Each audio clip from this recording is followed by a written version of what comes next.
Wow. All right. Looks like it's working. All right. Welcome in, everyone. How y'all doing? I'm Lord Generic, your Terracotta Warrior. And Pathfinder released new classes. Paizo has released the playtest for two classes, the Risks and Rewards playtest for the Daredevil and the Slayer. And because I am eternal in my quest to make sure I'm not giving myself any time or energy, any time whatsoever, to actually record that divine spell list now that I've written up all the slides. Anything to avoid the work I should be doing. Oh. So, with that said, I figured we'd take a quick look. I haven't looked at these at all. I don't know a darn thing about them. And I was thinking, hey, maybe I'll try being a little smart. Maybe I'll try chopping it up a little and putting it up on Lord Generic RPG. Nice little filler videos that can be more separated out for their given classes. So, you know, being smart about things. Wow, being effective. I know, crazy. Oh, speaking of those in the Discord, I have not fixed the Discord yet. The one who was helping me fix the Discord did not have time to help me fix the Discord. So, that's still busted. I mean, it functions, kind of. There are channels no one can see when they should all see it. So, I don't. But, beyond that, this is going to be I don't think this will be a long stream. I think we'll get this done 1 to 2 hours. Depends how yappy I'm feeling. I mean, I wasn't feeling yappy. Now, you know, you hit go live and... I mean, ain't that life? All right, so I put... Hold on, where... I put the shop... Blah. That is... Hold on. Blah. There we go. I need to crop this. Oh my god. That looks bad. Oh, my PDF reader looks kind of bad. All right, hold on. I gotta transform. Don't worry, we do it live in this house. That's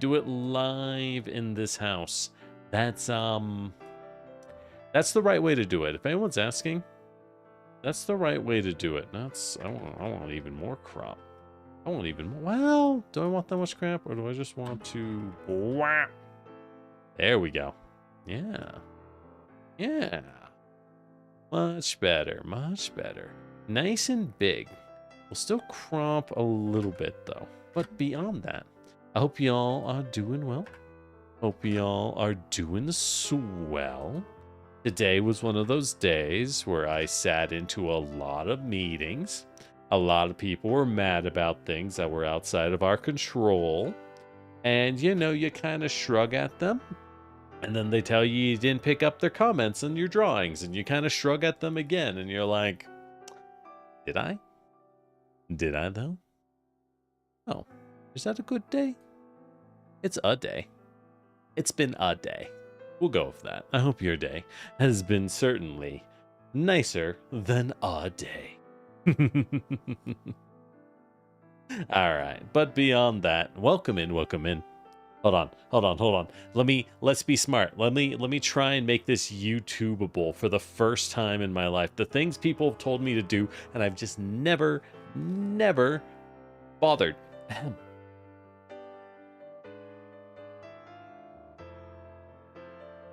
We're pausing for the YouTube gap, so I know where it starts. Hey there, welcome in, everyone. It's time for the Risk and Rewards playtest. Paizo has released 2 new classes, the Daredevil and the Slayer, and I figured I hadn't looked at it, so we may as well look at it together and get some impressions, figure out, are these classes any good? How well do they work? We'll be playtesting them, but we can at least look through the PDFs. So, let's take a look. Let's take a look at the Risk and Rewards playtest. So, we got 2 classes, Daredevil, which is allegedly all about high risk abilities and building adrenaline to fuel them, which, quote unquote, sometimes gets them into trouble. So some kind of resource build-up system, maybe? And the second class, the Slayer, a monster hunter extraordinaire using their knowledge of creatures and tactics to their full advantage. They take trophies from their kills. Okay. Okay. We might get something good out of that, which enhances their weapons and armor. Okay, they will appear in an upcoming source book for summer 2027. All right, well, why don't we start with Slayer? Daredevil. Daredevil's the one in front, so we'll start with that. So, playtest. All right, so what do we start with? Daredevil. You rush headlong where others fear to tread, heedless of dangers. All right, strength or dex. Okay, so either physical. It's not locked into one.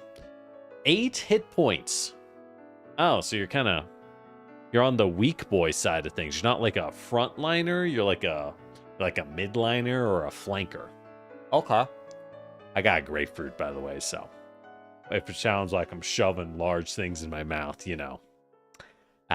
Who isn't? All right. Initial proficiencies. You gain expert perception. That's a good start. Expert fortitude and reflex. Love that.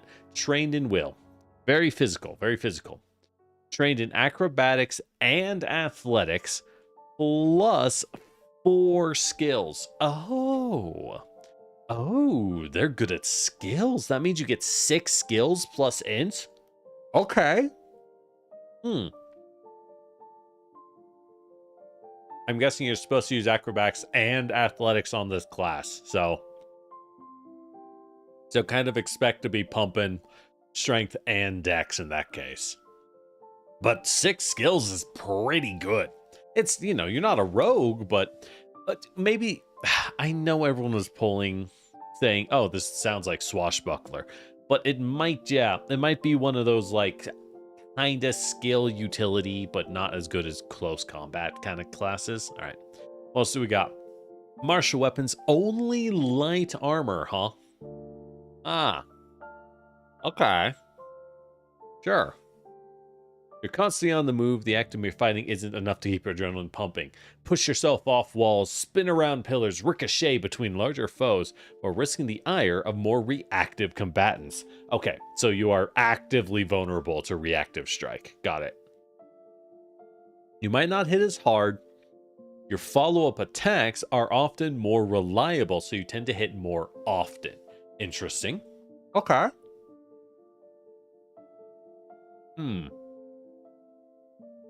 Some personality stuff. All right.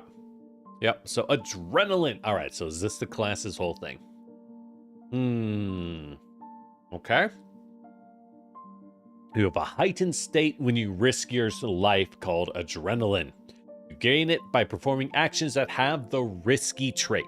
The game master might determine dangerous actions like leaping chasms and sprinting across hazards are risky. So if you sprint across the fire to get to your friends faster, that's risky. You gain adrenaline. Typically, they're gonna involve at least one action and do some damage to you or risk it. If you're intended to be taking environmental damage as you do stupid stuff, it's shocking to me that this is an 8 hit point class. I would expect someone who's eating ground dots, the spicy ground, to have more than 8 hit points a level, but we'll see. We'll see. Maybe they like generate a lot of temp HP. Adrenaline. Yeah, you gain adrenaline at the start of the risky action before you roll. Oh, okay. The adrenaline lasts until the beginning of your next turn, so you must constantly perform risky actions to keep it flowing. Oh, you can't bank it?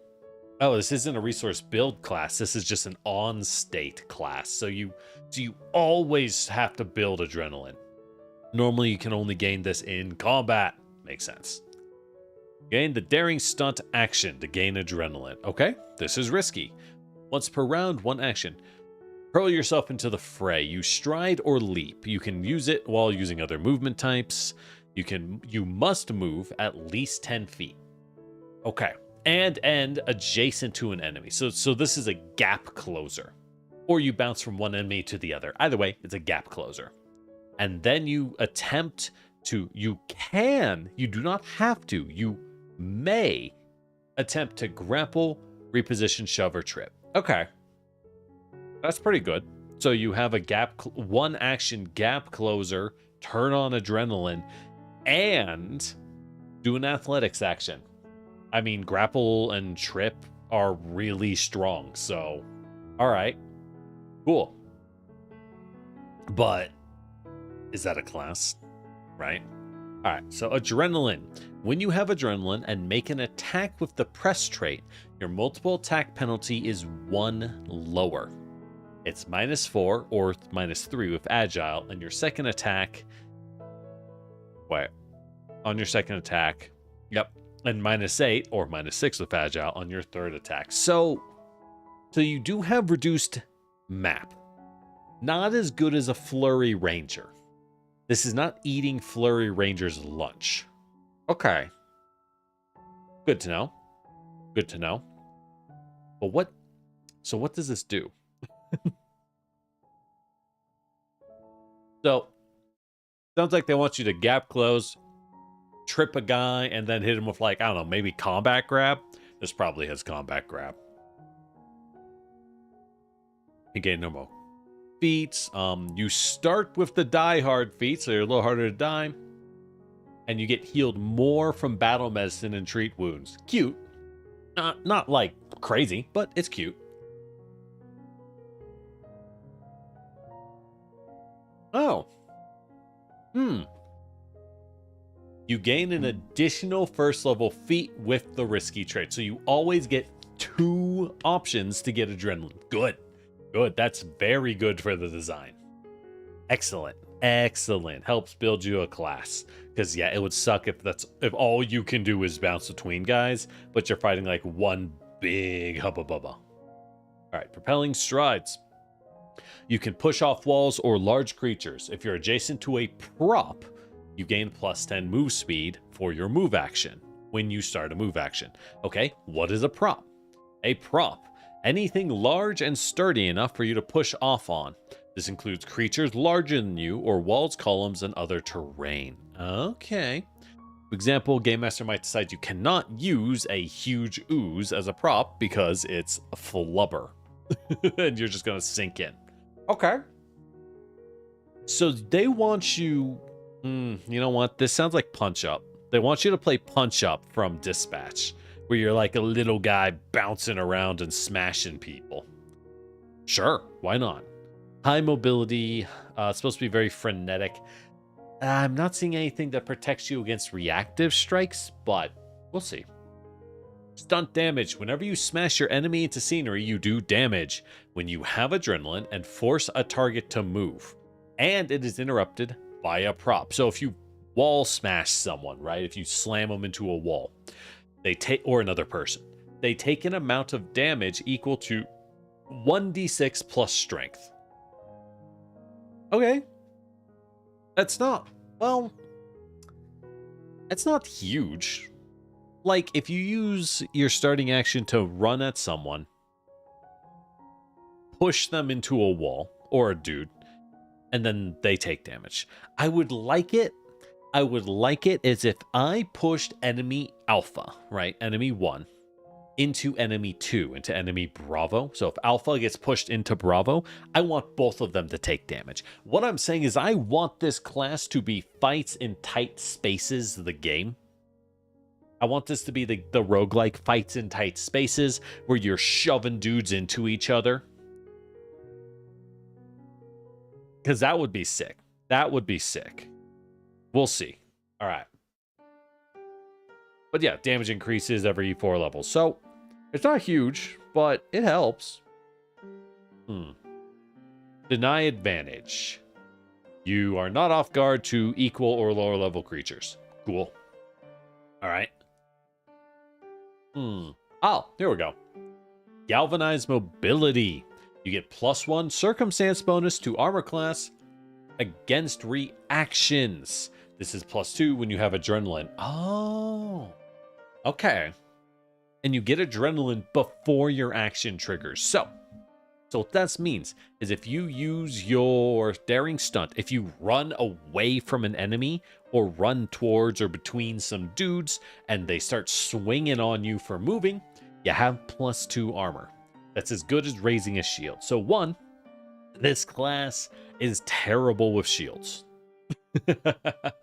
1, this class, the Daredevil, is terrible with shields because galvanized mobility already gives you a circumstance bonus to armor. +2 means you're still going to get hit a lot. It just means you won't get crit, right? You won't really get crit, so that's good. Again, why are they only 8 hit points though? Right? 8 hit points and you're just sprinting around eating hits. That's your champion or your guardians looking at you like, God, this guy.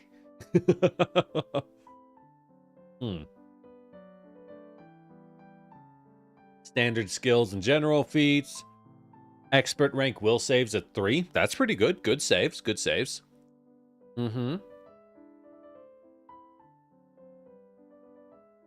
Better of weapons at 5. Yeah, you're a normal martial. At level 7, you get evasive reflexes. Okay. Your proficiency ranks for reflexes increases to master. So you get lightning reflexes at 7. Good. Good. You get the improved reaction.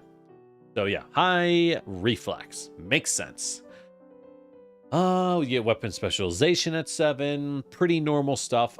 Master proficiency at 9. That's good. That is very fast proficiency gain for perception. So this class goes first often.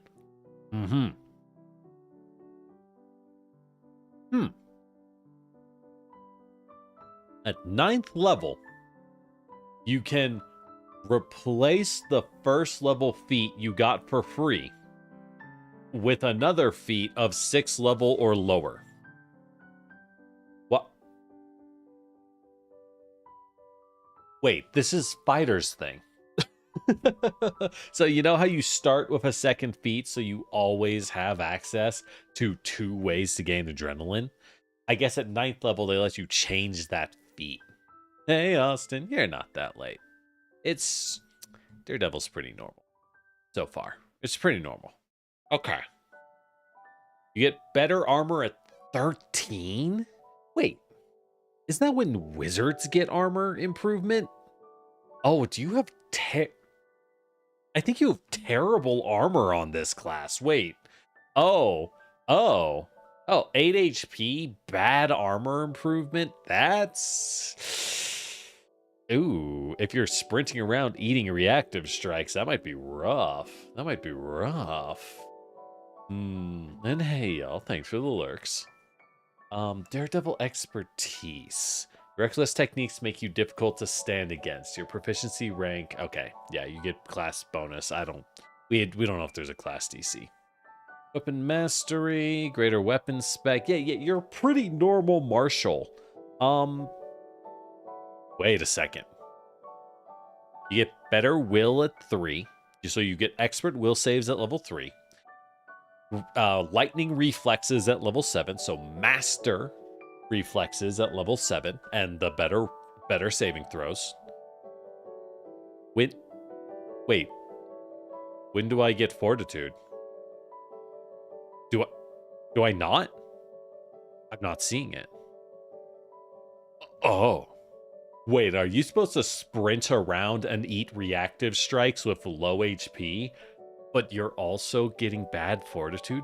17. Daredevil's fortitude. Oh my god, you don't get master fortitude until 17? Dude, if you run into a pair of giant scorpions and their tails just start stinging you as you're trying to run around, you're gonna look like me trying to fight the scorpion boss in Devil May Cry 1, where I just get poisoned and bam, I am dead, dude. Like immediately. Dude, that's terrible on Fortitude. Why is it so bad? Why are their defenses so weak? Maybe they have something in feats to make up for it, but their defenses seem terrible. Also, I will note, a big thing to note. So stunt damage, right? When you push dudes into scenery with force movement, they take damage equal to 1d6 plus strength, which sounds nice. It scales okay. Realistically, this doesn't do massive damage. It's just a nice side benefit more than anything. But, and props, of course, being any object bigger than you, basically. But weapon specialization is not added. So when you get bonus damage at level 7 or level 15, when you get that bonus damage on all your attacks, you don't add that to your stunt damage. So your stunt damage is actually scaling a lot slower than you might think. So you're missing another 2 or 4 points of damage, right? That adds up. That's a full dice worth of damage. All right. So improve stunt flexibility. At 15, you can now gain 2 feats instead of 1. The first feat must be 8th level or lower. The second feat can be up to 14th level. Okay, first off, why do you start with the low level feat and then go with this high level feat? Flip that, guys. Say the first feat is 14th level, the second feat is 8th level. What are you doing? Oh, I see why they phrase it that way. You can use the first feat to meet the prerequisites of the second feat. Maybe we should read the full sentence. Maybe. Nah. All right, yeah. So yeah, so you get Juggernaut, you get the improved fortitude saves at level 17, gain critical success. Again, that's really late, and poisons against frontliners. I have seen swashbuckler tanks. I played with and played as a swashbuckler tank. They're pretty good, but their weakness is so clear. Poisons annihilate them. This class doesn't seem to be any better off, but is more fragile and has worse armor. Hey, look, a gnome. You never see gnomes. I respect it. All right, enduring adrenaline. Rush of combat keeps you on your feet. Oh, you get master. Ooh. Why is this locked to level 19? When you gain adrenaline, you gain temp HP equal to half your level until the beginning of your next turn. This should be like default. I think this should actually be default. Yeah, because that would explain if you're a low armor, low saving throw, low HP class, running around, eating hits, right? You want a little bit of temp HP to help be like, yeah, keep being risky, keep doing dumb things. You can take a little bit of extra chip damage every turn. You don't get that. You just don't get that. And you get master proficiency in armor at level 19. Okay. Okay, so it's not wizard tier. It's barbarian tier. This class has the defenses of a barbarian while having worse saving throws and 2/3 the HP. Less than that, actually. Less than 2/3, because barbarians have temp health. They better have some really good feats. It's high mobility, but they better have some really good feats. So let's take a look. All right, level 1. So you get 2 of these, remember. We get 2 of these at level 1. Bold bluffs. Your attempts to feint gain the risky trait. So when you feint, you will gain adrenaline. That is, okay, first off, they made a mistake. This should have the risky trait on bold bluffs because you aren't allowed to use your extra feat to take this. This has to be your normal feat, which kind of sucks. I think feint is okay. I think feint is an okay. It's like an all right skill.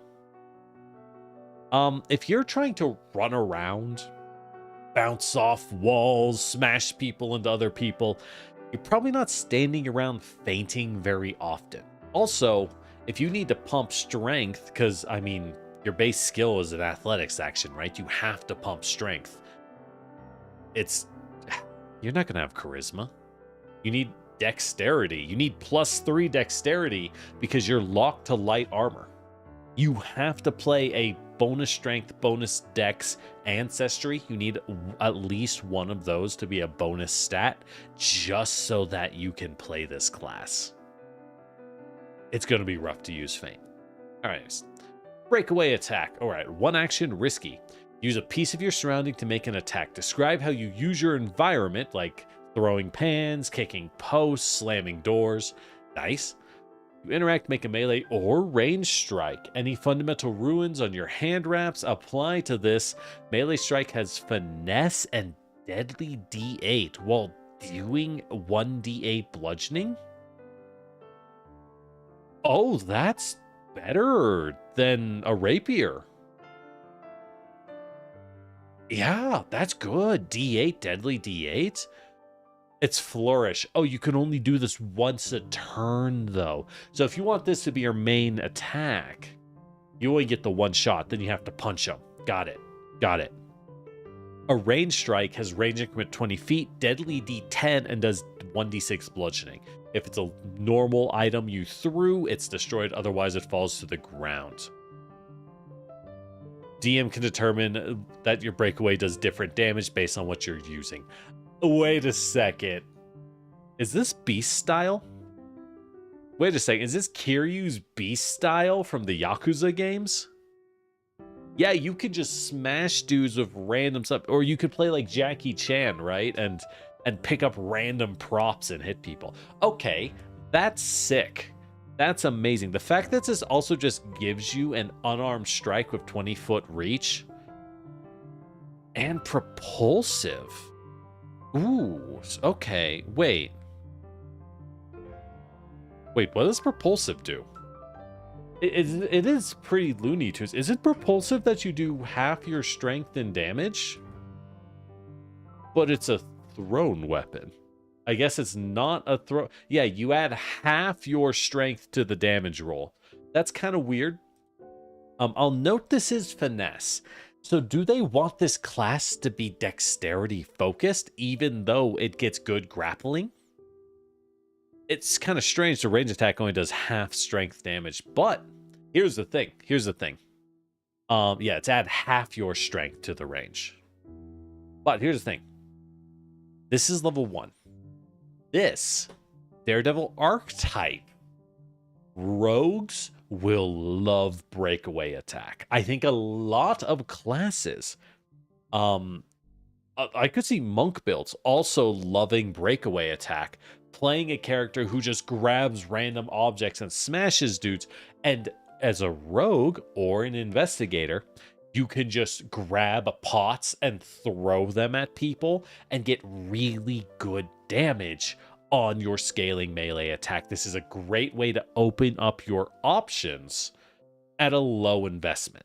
Okay, if it's an archetype, that's 2 feats. That's not a low investment, but you know what I mean, right? You're not a low gold investment, I should say. All right. I like this. I like breakaway attack a lot. Okay. Don't mess with me. Reaction. You need intimidation, you need adrenaline, and you need to get a crit on someone. Okay. That's a lot. That's a lot. After striking, you glare menacingly. Attempt to demoralize a creature in 60 feet that is not the creature you crit.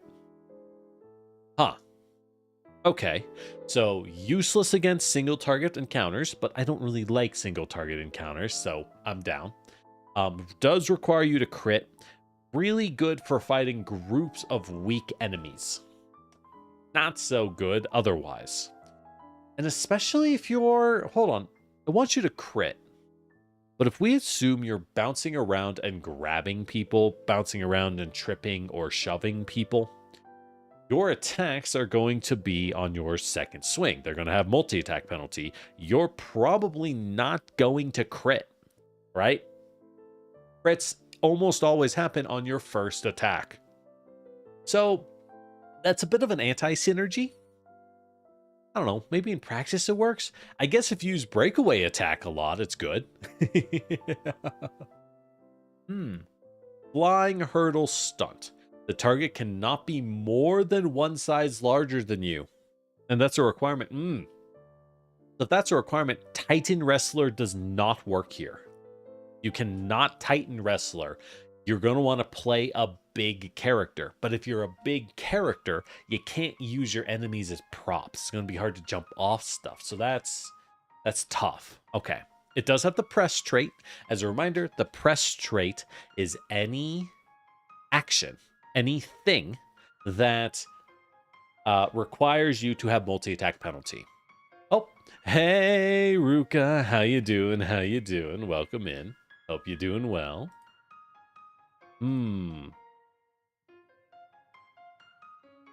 Okay. So enemies can't be much bigger than you. So you're going to all be medium, maybe large to use this. You grab an opponent and flip yourself over its head. Based. Attempt an athletics check against the reflex DC of a creature in reach.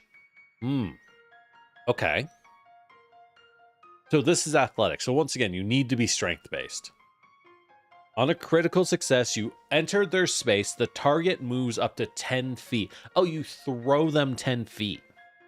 Your movement doesn't trigger reactions, even if there's enough room to fit in the area. You gain a bonus to strikes against them. And on a base success, you still move them 10 feet. Okay, so this is for wall slamming people. This is exactly for wall slamming people. Oh, and Happy New Year as well, Ruka. Hope you have a wonderful, wonderful year. I don't know. It took me so long to say year. I don't know. I'm trying to eat a grapefruit at the same time. All right. Okay. So what's the point of this? The point of this feat is it's better reposition and it's better than shove. This allows you to hit the reflex DC, which is more often weaker than fortitude saves. And if their fortitude is high, you go for the reflex. If the reflex is high, you just shove them, right? This gives you options, makes it easier for force movement. But that's kind of all it does. It's okay, right? It's, again, the damage for wall slamming people isn't huge. It's just a nice side benefit. And this already, this already has the press trait. If this already is the press trait, that means you've already attacked or you've already moved in and grabbed them or knocked them prone, right? So if you move in, if you use your original skill to one action, move towards an enemy, shove them into a wall for some slam damage, you can then flying hurdle stunt and slam them again, and then maybe, yeah, okay. One, you're probably not going to crit. You're not going to crit succeed because it's a raw athletics check, which means you have -5, well, I guess -4 as a Daredevil, to the reflex DC. And if you crit, you get a +1 bonus to your strikes. But if you strike, that would be... This has the attack trait. Yes, it builds multi-attack penalty. If you strike, you'd be at max penalty. You'd be at that -8 or -6 penalty. Yikes. Okay. And if you crit fail, you become clumsy. Or clumsy. You become clumsy one. Okay. Don't love that. All right. Another press skill. I think this is their thing. They're using a lot of press skills. You're supposed to use that original skill to rush dudes and trip or shove them. That is 100% what they want you to be doing all the time. Forceful kickoff stunt. Attack and press. They cannot be more than one size larger than you. Okay. I hope we see this go away, because if every enemy is massive, I've played late game. If you play past level 10, you start fighting huge and gargantuan enemies all the time. You run into a dragon, you can't do any of your skills on him. You're going to be begging your team for enlarge person handouts. In fact, you probably will be taking trick magic item and buying scrolls of rank 4 enlarged person so you can make yourself massive, because you're going to keep running into enemies you can't do anything against. And that's going to suck, dude.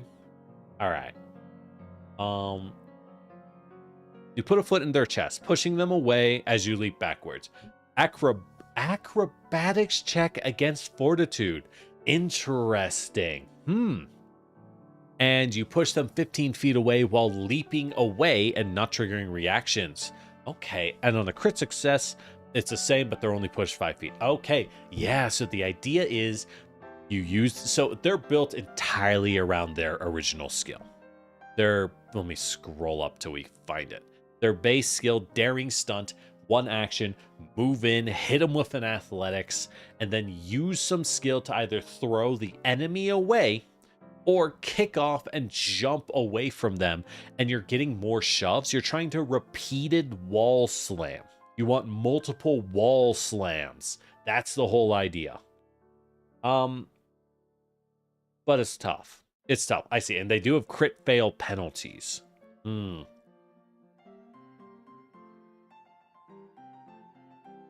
Yeah. And you're off guard if you crit fail. But because you have press, crit failing is actually on the menu, right? It might actually happen. Which this class is supposed to be risk and reward. It's supposed to be high risk. I'm not seeing a reward yet.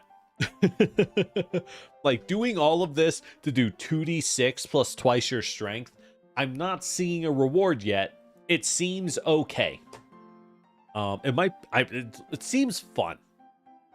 This class seems like a lot of fun, but it just seems too fragile, right?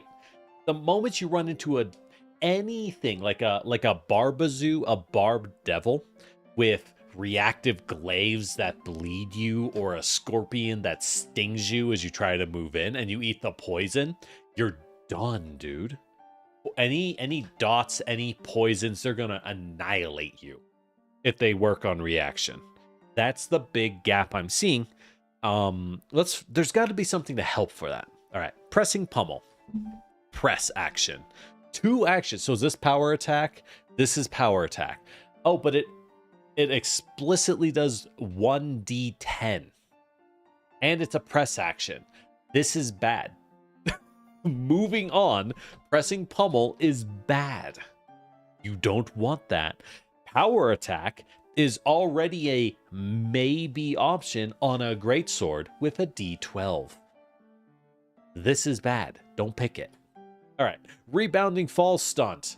Another press, another attack. This is all their stuff. All right, again, cannot be more than one size larger than you. So they showed a gnome. If you play a gnome with this class, you'll do pretty good. You'll do pretty good at low levels. But the moment you hit like level, I want to say 6 or 7, you're running into trolls, ogres, abominations. A lot of large creatures start to show up, and a small character like a gnome is going to not be able to do things. Minutia with Sun Action does not have the attack trait. Does that matter for the free check and multi-attack? Let's check. So, hey, we're here for minutia. We're reading. All right, risky. Yep, anything risky grants you adrenaline before you start the action. You get it immediately.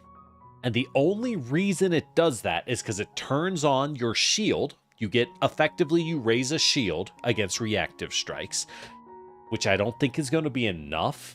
I really don't. And if you wall slam someone, you do a little bit of damage. Not a lot.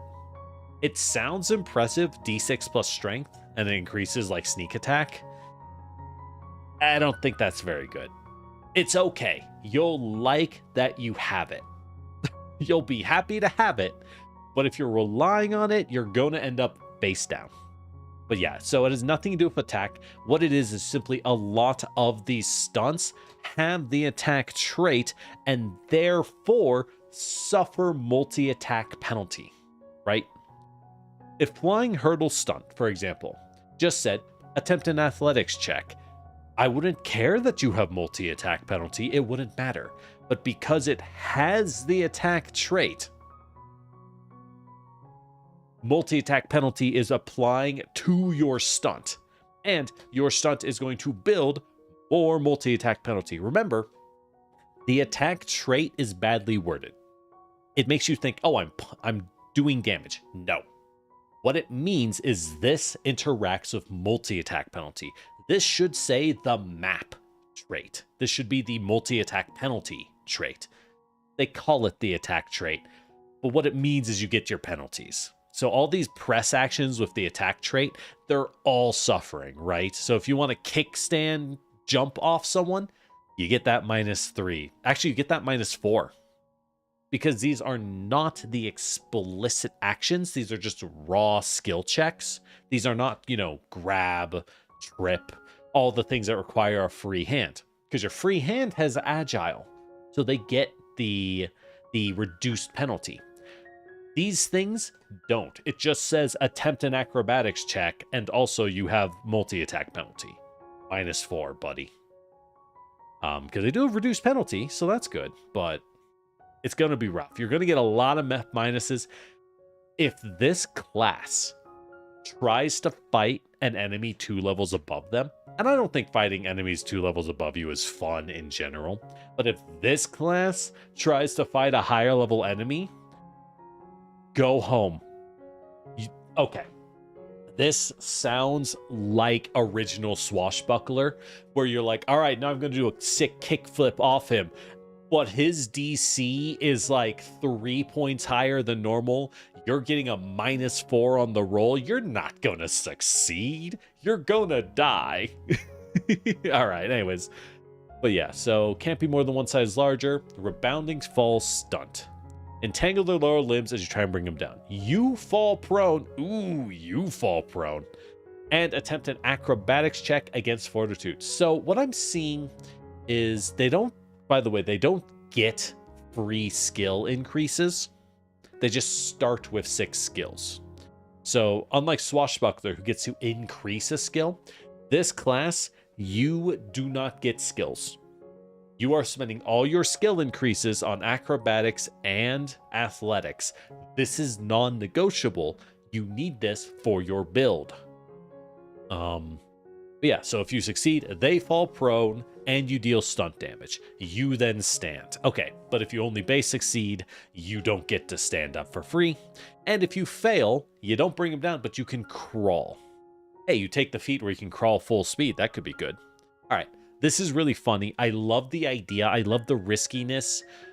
If this class is opening themselves up to debuffs, if they're making themselves prone, they're making themselves off guard, 8 HP and barbarian tier armor scaling on light armor, it's not gonna work. You're gonna die. You're gonna die.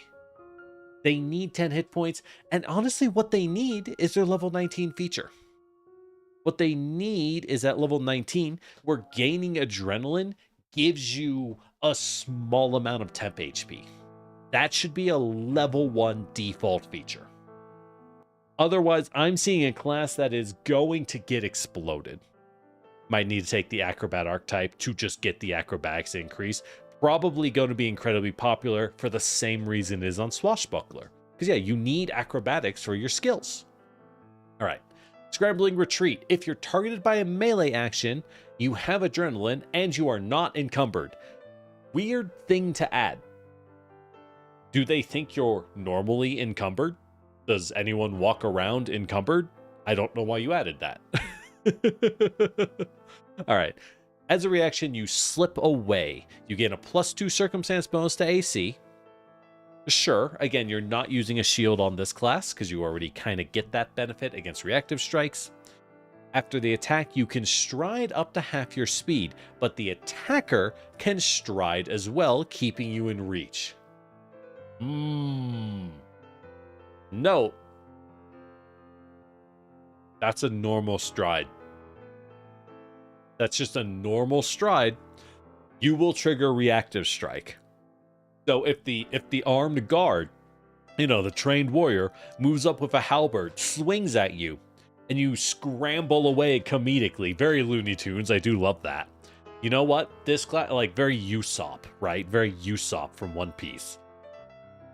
And you scramble away, he'll follow you, but he's going to hit you again.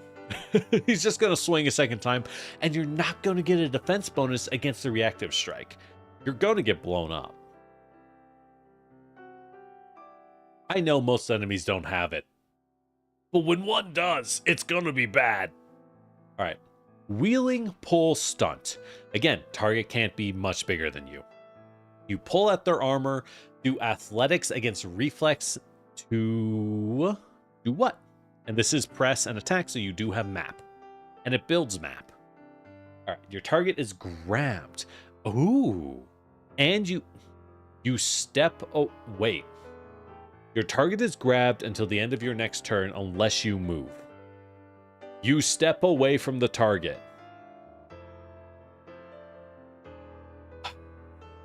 Devs, I know what you mean. I know what you mean. The way this is written is that you grab a guy and then you move, ergo the grab breaks. It should flip the sentences. It should say you step away and move the target, and then your target is grabbed until the end of your next turn. Right? It should be flipped. We all know what it means. The idea is you grab them and can disengage and move them a little bit, right? So get a little wall slam damage, back off. The idea is now you're grabbing them by like something, but they can't hit you. This one's really strong. This is really strong. I think wheeling pull stunt is the strongest level 1 feat because grabbing at range while repositioning and also getting that extra D6 of wall slam, that's an insane value. This is the best one, I think, wheeling pull stunt. All right, but that's all level 1. All right. Roaming charge, level 2 feats. 2 actions if you have adrenaline. So you have to have done something already. And the main way to get adrenaline is to either throw something at them, like throw an object, Kiryu style, or to have already gap closed. You stride twice, you can move through enemies, and you deal stunt damage to each enemy you move through. As normal, this triggers reactions. Oh, it's trample. Oh, there's no save. Okay. An undeniable 1d6 plus strength. Level 5, it's 2d6 plus strength. Not to reread, they remain next to me. Oh, wheeling pull stunt. They have to remain next to you. Oh, so you can move them 10 feet and that you can move them across from you. Okay, that's not as good. Again, technically it still breaks the grab. It breaks its own grab. We all know what it means. But all right, that's not as good then. All right. I'm not amazed by any of these then. Our roaming charge is kind of nutty though. Damage that cannot be prevented, damage with no saving throw, that is a very rare thing. With that said, you're spending 2 actions, you're running through people, reactive strikes are still gonna blow you up as is supposed to be this class's weakness. They gave it the bonus defense. I don't think +2 armor is going to save you. Maybe it will. I just don't think you're tanky enough. You need a little bit of temp health. But, you know, having damage no one can turn off is pretty good. Opening Gambit. On initiative, perform a minor stunt. Attempt acrobatics or athletics against a standard DC. What? Oh my god! If you succeed the check, your initiative is a 19. If you fail the check, your initiative is a 1. Fuck yes. I would take Opening Gambit. That is funny. That's a funny feat, and that's what matters. Alright. Stunt driver. You need to have driving, piloting, or sailing lore. Okay. When you take reckless actions while piloting a vehicle, it gains the risky trait. Has anyone here used a vehicle? Real question.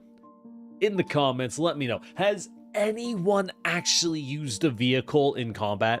Have you driven a vehicle in combat? Yeah, I know there's rules, but I think it's really clunky. I don't think anyone uses yeah, like a wagon. I don't think people are driving vehicles in combat. I think people fight on vehicles.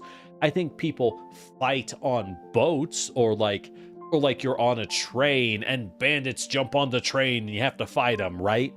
Great fight. But who controls a vehicle in a fight? I don't think anyone's going to use stunt driver. Moving on. Trip up. 2 actions, press. Okay. This does not have the attack trait. Never mind, you make an attack, that's why. All right. 2 actions. You need to have map as usual. Make a strike a melee strike. If you hit, they're clumsy 1. This is a worse version of fearsome strike. There's a worse version of the strike that makes them frightened 1, because clumsy is worse than frightened. All right, sure. Tumbling tricks, level 2. You slip through their space of minor stunts. You attempt to tumble through. Oh, is this passive? It is passive. Okay. Also, I'll note the prerequisite for tumbling tricks is trained in acrobatics. There is no point in putting this here. You are already trained in acrobatics because you are trained in athletics and acrobatics by default. I guess this matters for archetypes, but for you, for Daredevil, doesn't matter. All right.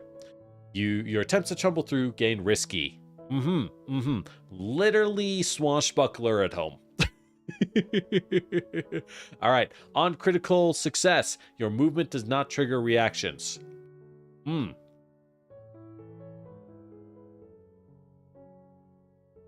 I get.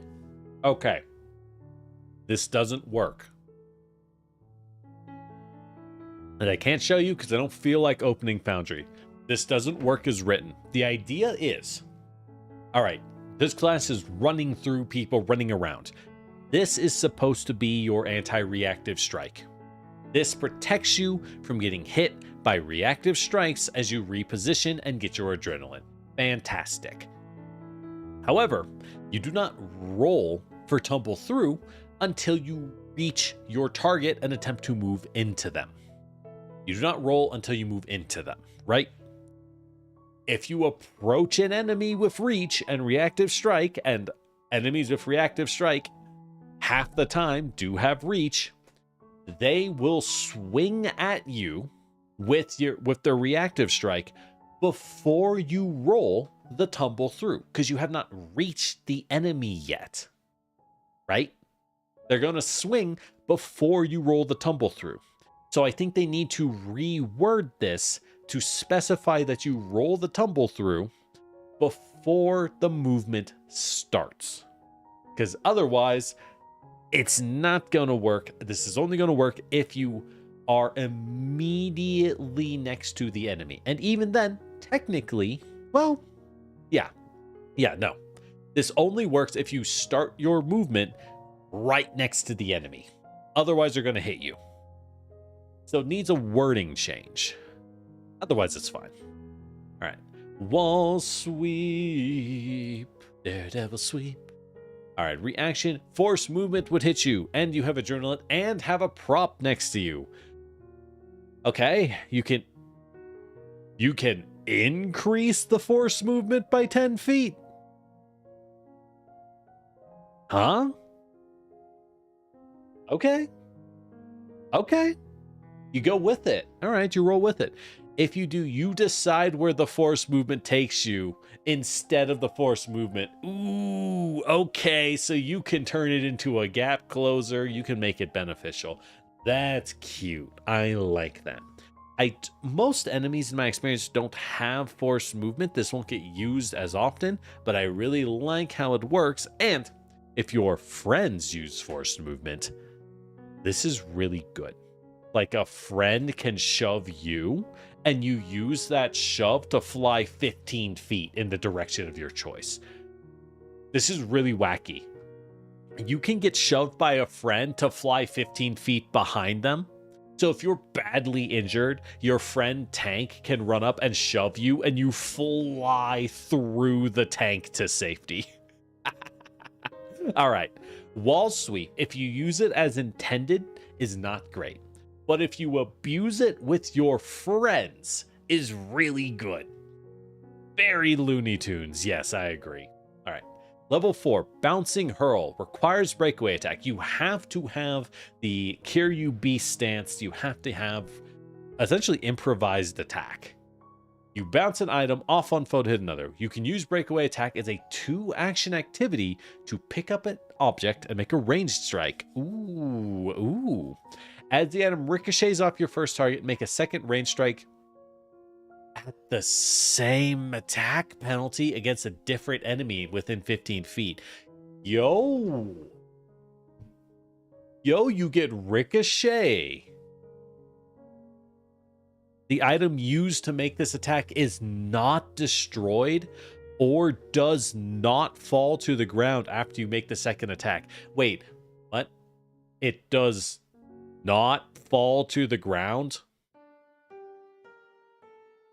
So if I throw a magic knife, it stabs into you, bounces off, stabs into the next guy, and then just floats there like a Gmod asset that I didn't code correctly. I don't think they thought that one through. It just floats there, because it doesn't say it gets stuck in the second guy you hit. It just says it does not fall to the ground. What does that mean? Gmod Pathfinder. Yeah, just you hit him so hard he just makes the flopping sound from when you clip ragdolls into each other in the source engine. Okay. This is really good though. I would play Daredevil for breakaway attack and bouncing hurl. And at that point, I think this has an issue. It's almost too good. If you use bouncing hurl, you are no longer playing Daredevil as intended. You are no longer playing a class about running around and bouncing. You are now playing a ranged attack class that just throws random objects at people for really good damage. You're just playing a ricochet stance fighter with the attack that hits 2 guys. But you aren't quite as good at it as a fighter. Like, it's so good compared to your other options, though. All right, anyways, what else we got? Daring Reversal, 1 action, press, and flourish. Interesting. You have adrenaline and are flanked. Okay, so Daring Reversal, this might be good. You run in between the enemies, you run in and flank yourself, trip one of them, and then reversal. Make a melee strike against 1 flanking enemy and attempt athletics to shove them. Oh, against the same guy. You don't need a hand free to attempt this shove.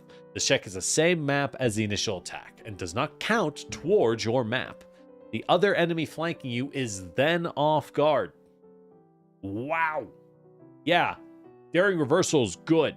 Also, not limited by size. Not limited by size. This is very good. What you do is you run in, you use your initial skill to 1 action, run into a flank, trip or grab one guy, and then hit the other one and shove them away. Right?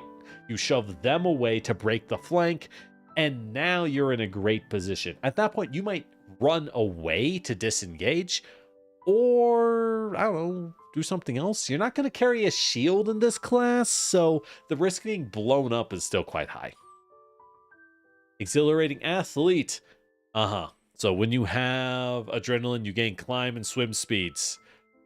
That is awkward because it means you might say, all right, I'm going to do a triple backflip, and then I climb up the cliff. The cliff's really tall. That's cool. I have a climb speed. At the beginning of your next turn, you no longer have a climb speed because your adrenaline is gone. Right? You no longer have a swim speed. What now? Didn't think this one through, huh? You jump better. Okay, that's cute. I mean, you can climb, you can jump. It's very stylish. It's hard to compete on the power schedule of the other two. High flying tumble stunt. Great names. One action, press, risky, and attack. You jump through the enemy space, rendering off bounce. You leap horizontally, and during this, you can move through the space of one enemy. You may attempt athletics against their reflex save. So you jump at an enemy to move through them. Making an athletics check when you try to enter their space. On a critical success, you move through, and you need to have enough speed to move through their space. And then they're off guard. This is bad. This is terrible. I wouldn't take this at level 1. Really? You jump at a guy, and when you have a -4 penalty, because again, freehand doesn't help you, a -4 penalty, you need to crit to make them off guard. Otherwise, this does nothing. And if you crit fail, you fall prone. Oh, if you base fail, you don't even move through them. And you trigger reactions. This is bad. High flying tumble stunt, F tier. Bottom tier, worst feat we've seen. Wall slam. There are at least 2 props on opposite sides of you. What? You scramble up between 2 props to gain a height advantage. Leap vertically. You must end your leap in an unoccupied space no more than 10 feet from your original position. If you end your movement within melee reach of at least one enemy, you may attempt an athletics check to trip them with a +2 bonus. Okay. This is not map. This does not have the press trait or the attack trait. That's really good. So this is really hard to use because you need to have, I guess, a wall on one side and a creature on the other side, which really wants you to play a small character and have a buddy next to you.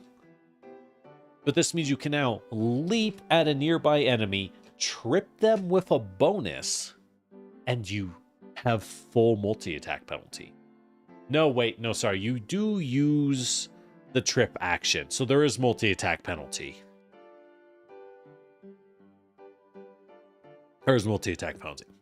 Being an alley. Unfortunately, alleys won't help you wall slam.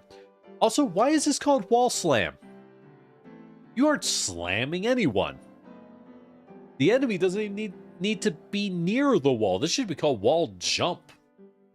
You aren't slamming anyone into a wall.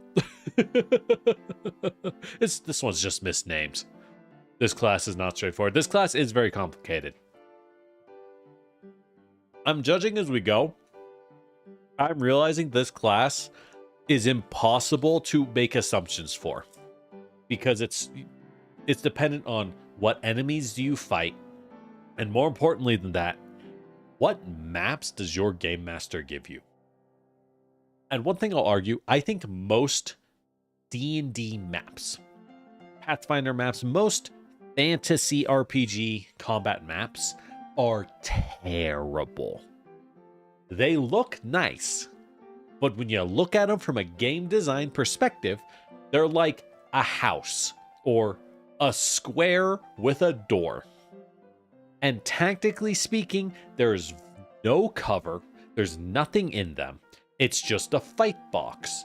If you live in fight box land, which I think most people do in fights, most people do, a lot of Daredevil's class feats are bad. They just don't work. Yeah, they're arenas with very little cover. Alright. The wall slam does have map, because you do a trip attempt, right? It specifies trip. So it does have map, unfortunately. Never mind. It's not that good. It's hard to activate, and it gives you a +2 to the trip. That's just use your one action move and then trip, man. All right, at level 6, double breakaway. If you have breakaway attack, you break 2 items against a single body. Yo, we do a heat move. Let's go. When you have 2 hands free, you can do a 2-action breakaway in melee to pick up 2 objects and hit with both, doing an extra dice of damage. If you crit, they are stupefied. As normal, items are destroyed or fall to the ground. Okay, to take away.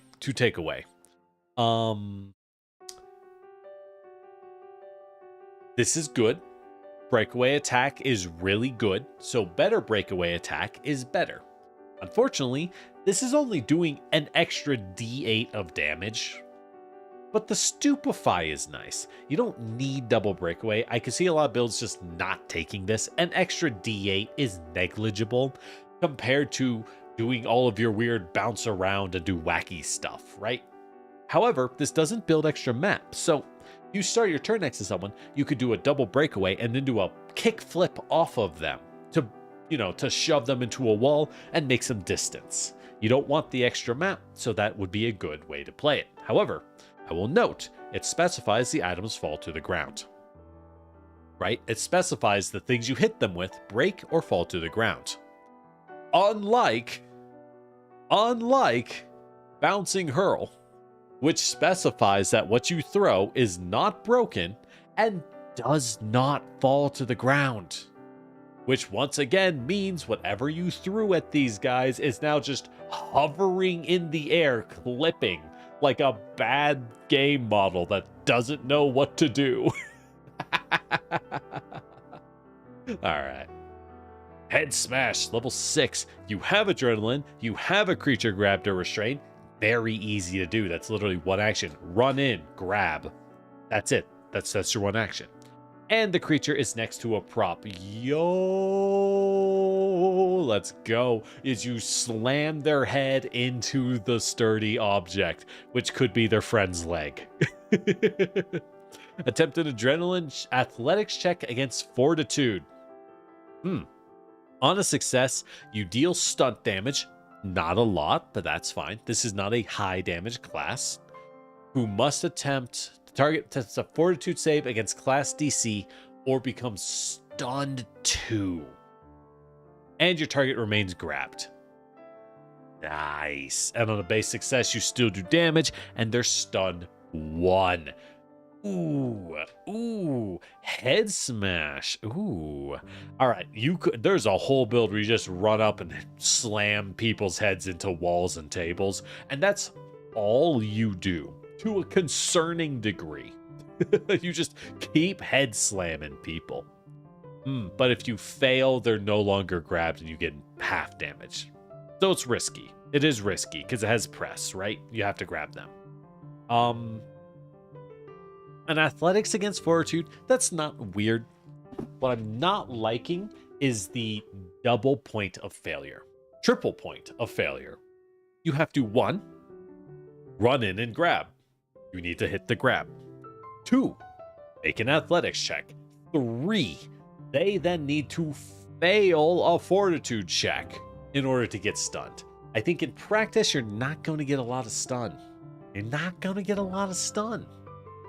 I wish you did. It's really cool. 2 points of failure, I can handle. 3 points of failure, I'm like, ooh. Now, this is a class about high risk, right? You don't want to play Daredevil unless you're the kind of person who goes, yeah, I'd win. I'm immune to bad. When I play card games, I win every hand. Right? You got to be that guy. I think I don't know. I feel like at least on a crit success, it should always stun 1 if they fail. Or like even if they succeed the save, right? Because you got a crit. You got a success into a crit. All right.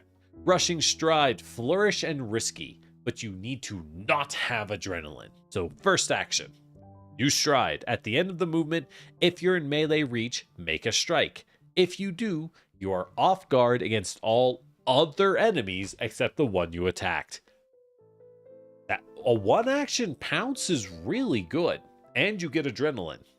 That's really good. Rushing stride is excellent.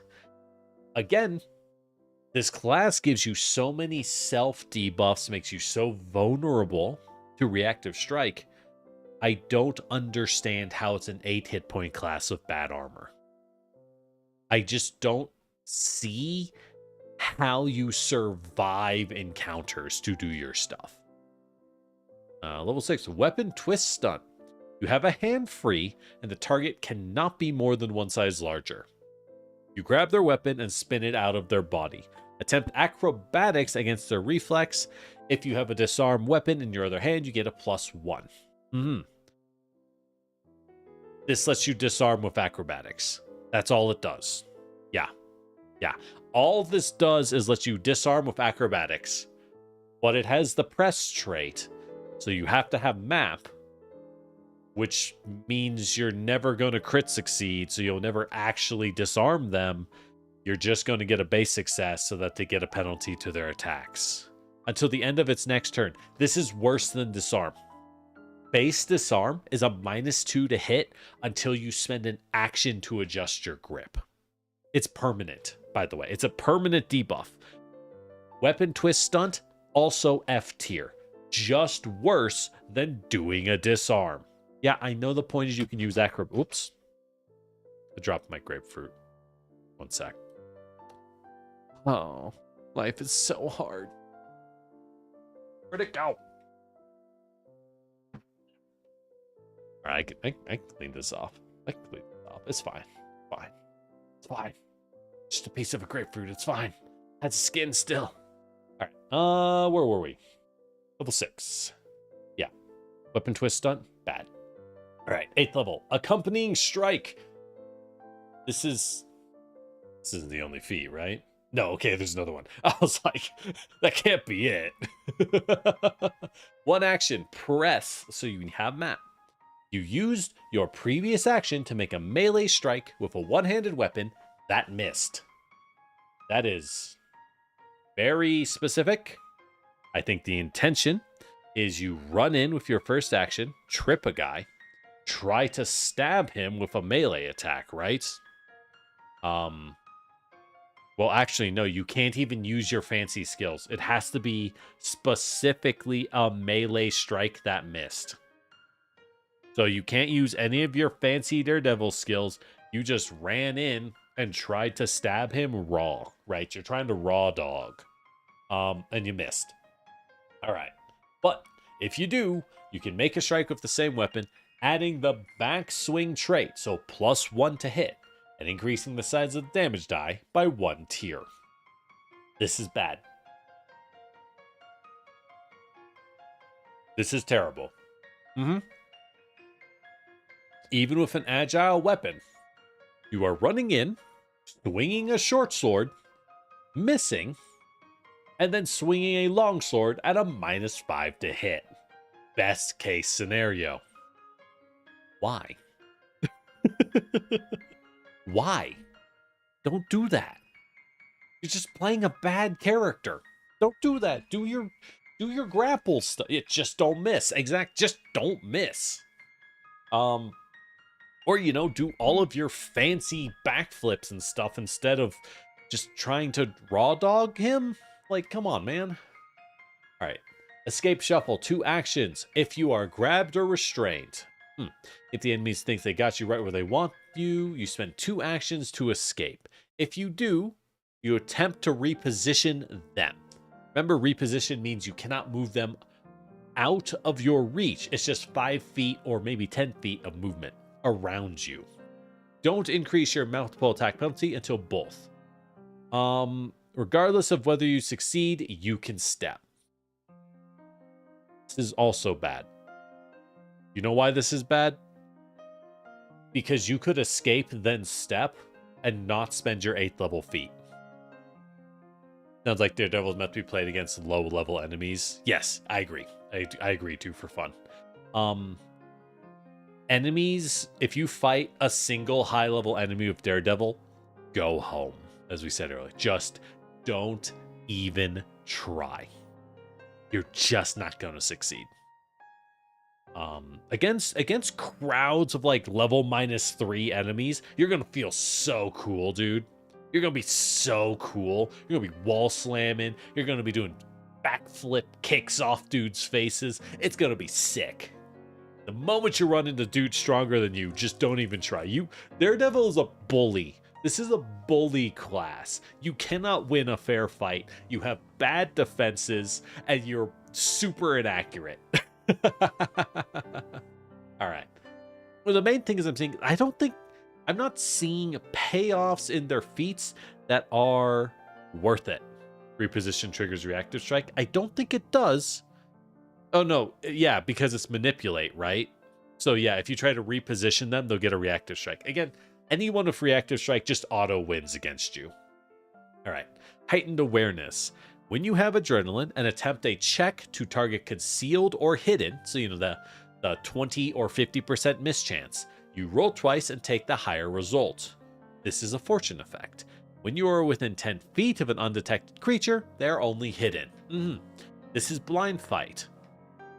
It's not like better or worse than blind fight. I think it's slightly worse than blind fight because blind fight's just always on. Oh, and you're still off guard to that. Well, the reason they didn't give you that is you're supposed to have I don't want to scroll that far up. You have the thing where you can't be off guard to dudes of your level or lower. So once again, high level dudes just blow you up. All right. Scrambling roll. You have to be an expert in acrobatics, which means you had to spend your skills on acrobatics. You don't get free skills on your keys. Again, you have to spend every skill on athletics and acrobatics. Non-optional. Non-optional. You do not get to choose skills on this class because you use acrobatics and athletics for every single feat, every single action.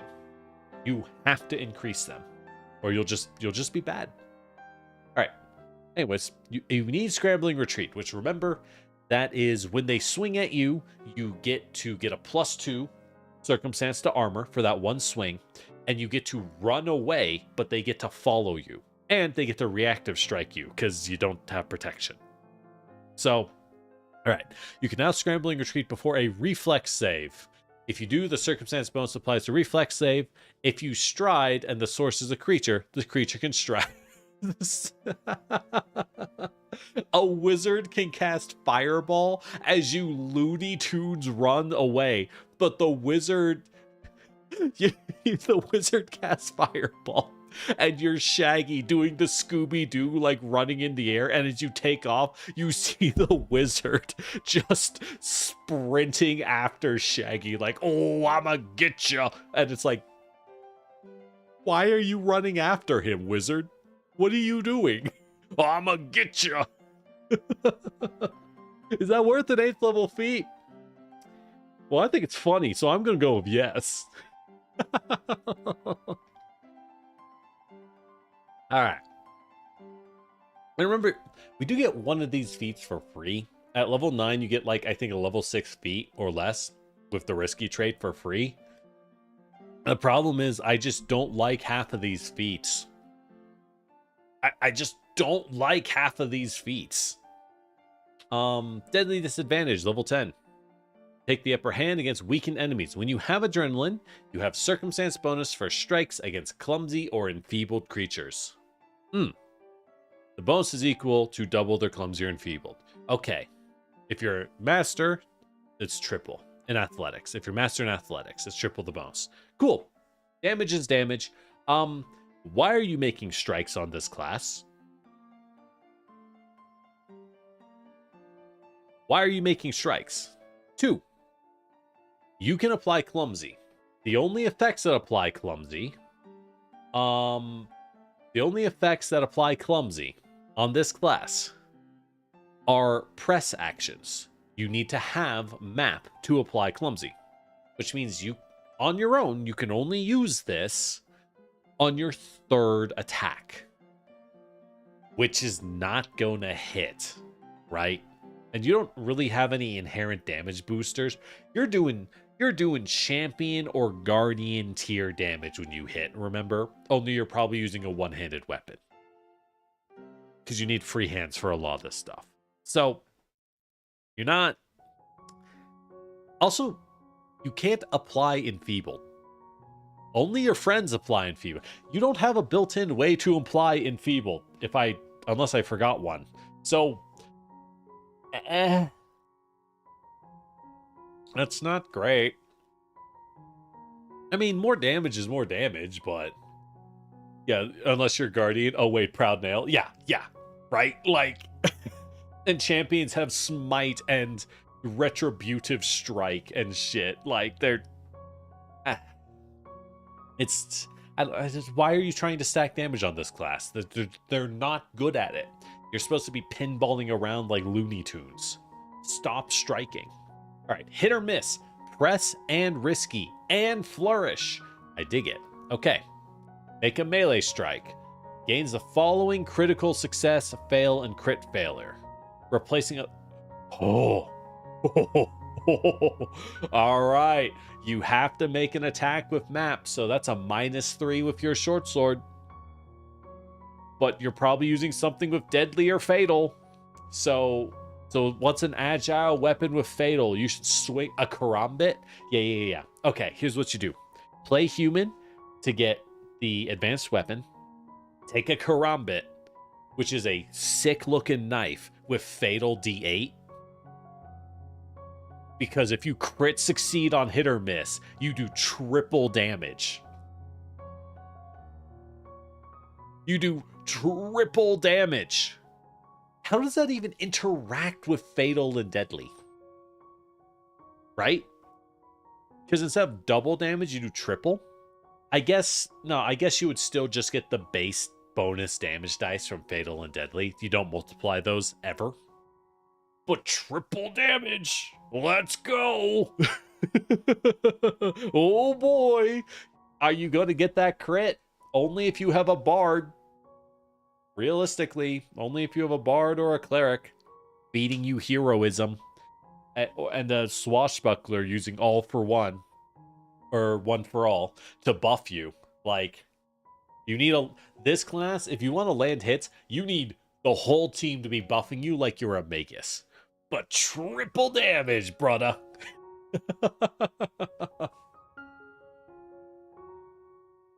On a fail though. You do half damage, excluding damage dice. Okay. It's not really enough to matter, but cool. And if you crit fail, you miss, and they can make a reactive strike on you. They can just strike you as a reaction. All right. Hit or miss, you're taking this one. If you want it, I know I just want to rant on why are you striking. If you're striking, you're using hit or miss. That's it. You're using this because triple damage is so good. It's so funny. All right. Vigorous adrenaline. If you have adrenaline, spend an action. You gain temp HP equal to your level plus con until your next turn. And reduce 1 debuff of clumsy, enfeebled, or sickened. Clumsy, enfeebled, or sickened. You then lose adrenaline. Okay. Why is this level 10? Again, they really did not want to make it so you can access defensive buffs on this class. But I think it's so fragile, it just desperately needs defensive buffs. So that it can do all of its wacky stuff. At least 10 HP or temp HP when you get adrenaline. You need one of the two, man. Alright. 12th level, Fortify Self. 1 action. You have to have adrenaline. Once per hour, you gain resistance to all physical damage equal to half your level. What, so 6? Until the beginning of your next turn? Ew. What's below F tier? That's terrible. At level 12? Brother, raise a shield and shield block. You'll save more HP. Like, bro, what's an hour? Ugh. Alright. B to the... Oh, yo, you can kick him in the balls. Let's go. Beat level 12. You grab a foe.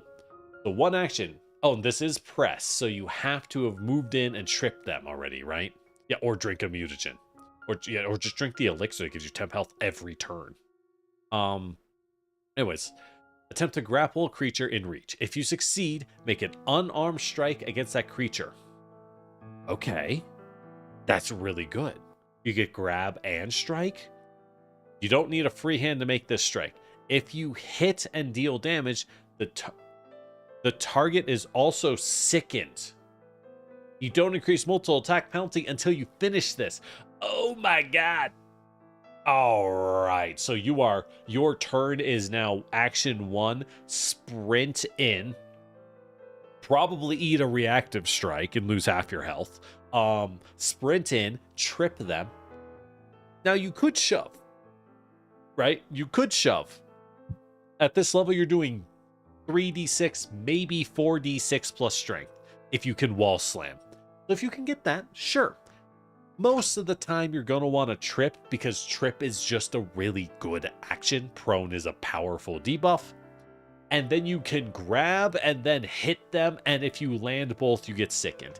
It's risky, right? It's really risky. You do so many athletics and acrobatics actions. This class, not only are you begging for a crumb of an enlarged person, but you're also begging your party for heroism. You're so hungry for heroism. You're probably picking up casting archetypes to carry scrolls of heroism for yourself because you're going to benefit from that +1 to all skill checks and attacks on everything you do. You need it. You're so hungry. Please, I'm just a little guy. I need to be a hero. That's sick though, yo. This class's actual specialties are trying to stab you in the kidney and kneeing you in the balls. This class fights dirtier than the monk. Or sorry, than the rogue. Fights dirtier than the rogue. Which is really funny, but I'm here for it. All right. Topple the dominoes. 3 actions. Flourish? Yeah, I bet. Master in athletics. Okay. In a motion, you attempt to push a handful of foes. Stride. While striding, choose up to 3 enemies and shove or trip each of them, with no map until you finish all 3 attempts.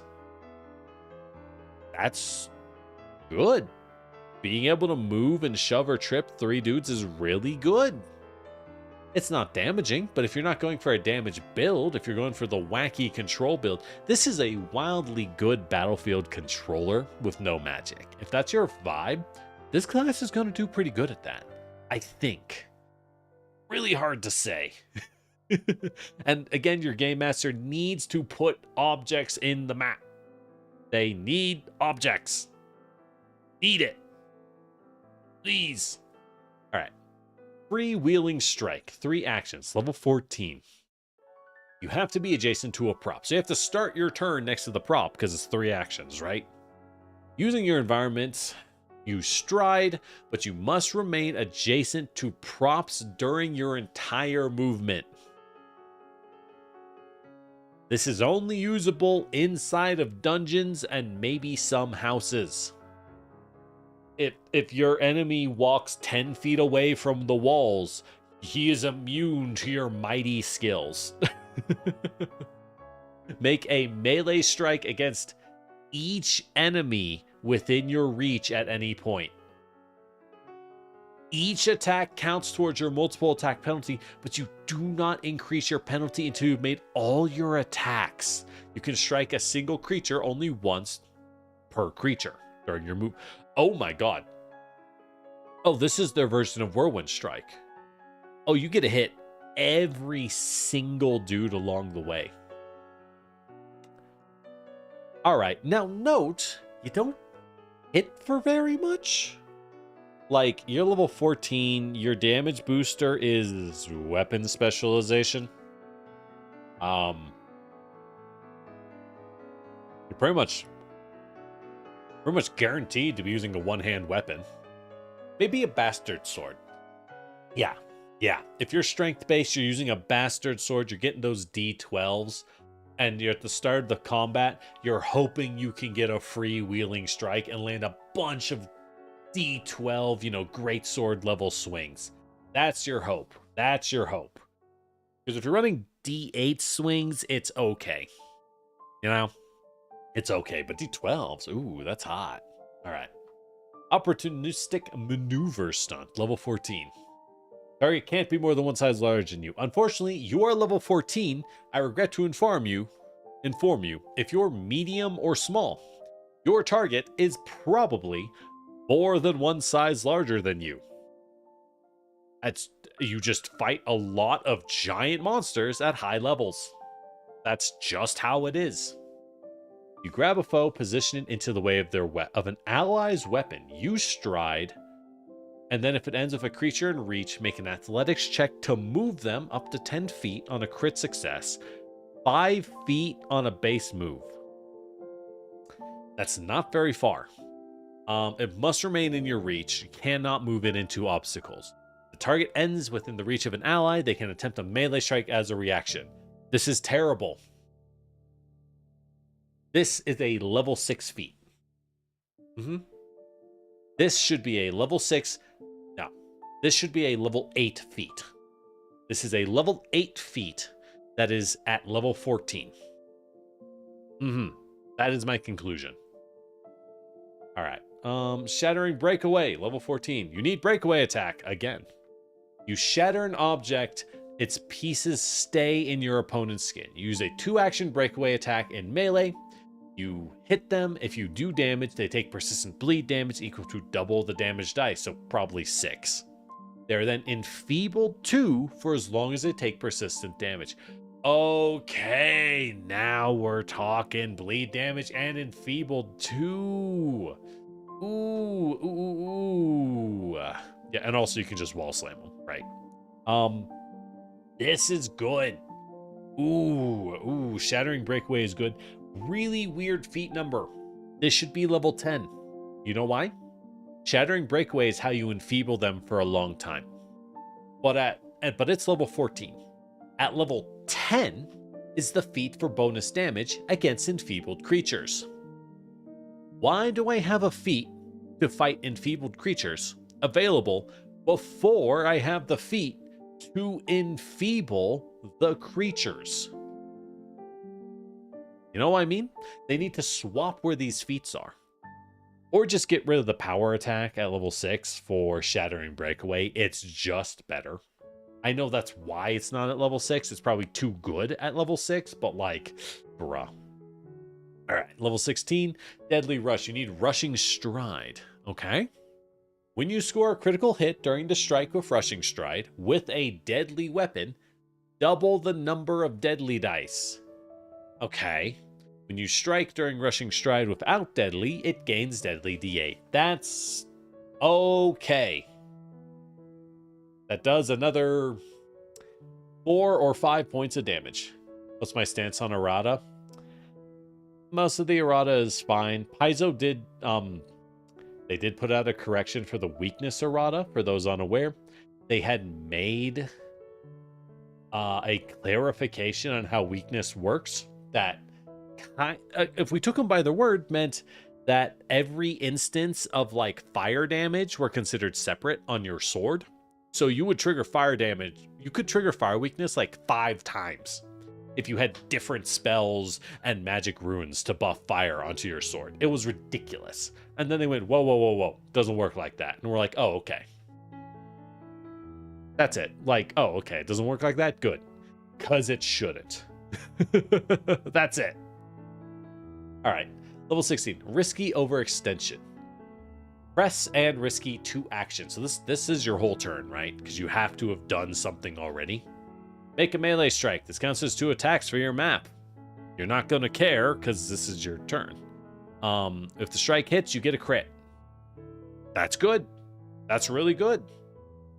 Okay, but if you're playing the gamble class, I'm just saying we could spend 1 action and go for that triple damage crit. Oh, I know risky overextension is better, but triple damage. If you roll a critical hit, your weapon or unarmed attack gains the deadly D10 trait. Okay. This replaces its deadly trait. Use a fatal weapon. Use a fatal weapon. Deadly and fatal stack. If you critically miss, you are stunned 1, and no matter what, you are now off guard. Okay, risky overextension with a fatal weapon. Really funny. Really funny. You're happy Resentment Witch got a nerf? Here's the thing. I think Resentment Witch was like a little crazy, but kind of fine. Because kill the familiar? They can't refocus if they don't have a familiar. I know they specified that, but that's just because no one reads. You never could refocus as a witch without a familiar. That was always a thing in the original printing. It was just a single sentence in the flavor text. But you need the familiar to refocus. So if you lose it, you're sunk. To a point that I'm like, wow, that's maybe a little too harsh. All right. So risky overextension, pretty good. Pretty good. I like that more than the fighter equivalent. But it does just feel like an accurate version of the fighter equivalent. Storm of Debris. Breakaway attack. More breakaway. Okay. You hurl a myriad of objects at a group. You can use a 3-action breakaway attack to make a ranged strike against each enemy in a 15-foot burst. That's so good. Breakaway build, the Jackie Chan or Beast Mode Kiryu build is the best. It's super cool. It's super fun. I love it. I love it. That's what I would play if I played this class. 100%. Yeah, players get mad if you focus their pet. Well, maybe they shouldn't use their pet as a weapon. You use your pet as a weapon, then I'm going to open fire on it. That's it. That's how I see it. If you don't use your pet as a weapon, I'm not going to open fire on it. When you weaponize it, well, it's a combatant. All right, 18th level, Daring Critical. You get crits when you roll a 19. Okay. Normally, I think this feat is bad. I think on classes like Fighter, I never consider the auto crit on 19, right? But this one specifically is for actions. Wait. When you have adrenaline and strike with a weapon or unarmed attack for which you have the master proficiency during a press action. Why are they specifying master proficiency? That's a weird thing to specify. I don't think they need that. But you crit succeed on the 19. Because this class has press, you're always swinging with a penalty. Daring Critical is sick. Combine that with either risky overextension or my beloved hit or miss, and you're just gonna blow something up sometimes. Yeah, you gotta. All right, what's your alternative? Lucky Spark. Level 18 reaction. You attempt a saving throw, and you have adrenaline. Then as a reaction, tap your adrenaline to roll the save twice with a +2. Level 18. I mean, it's good. Don't get me wrong. It's really strong. Saving throws are incredibly common at high levels. You're going to use this constantly. But like, well, it's okay. That's level 18. Okay. I mean, it's not very flashy. It's good. You need defenses badly. Also note, you never go past expert will saves on this class, so you really need that. Dominate's gonna ruin you. Level 20, what do we got? What's our fancy stuff? Can't catch me. You need scrambling retreat, so you need the Scooby-Doo run. At the start of each enemy's turn, you gain an extra reaction for scrambling retreat. Raise a shield. Oh, my bad. I really wish I had +2 circumstance armor to every enemy's attack. Wow, now that I'm level 20, I have +2 defense. That's crazy. Hey there, wizard. How are you getting defense? Raise a shield. Am I crazy? Am I insane? Just raise a fucking shield. If you need defense that bad, then just click the button that says gain defense. It's right there. It's like 1 gold. to buy a shield. Not even counting shield block. Not even counting cool magic shield perks. It's terrible. Shield is a cantrip. Uh-huh.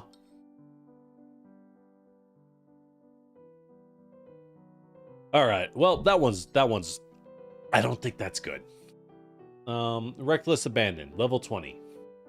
You are quickened. The first time each encounter you gain adrenaline, you're quickened for 1 minute. Sure. Pretty normal for level 20.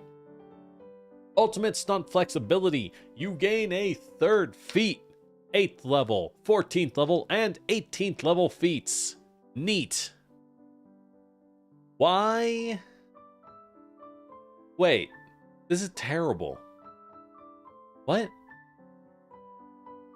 This should just be a class feature. And you can retrain your feats in 1 hour. Bro, you are level 20.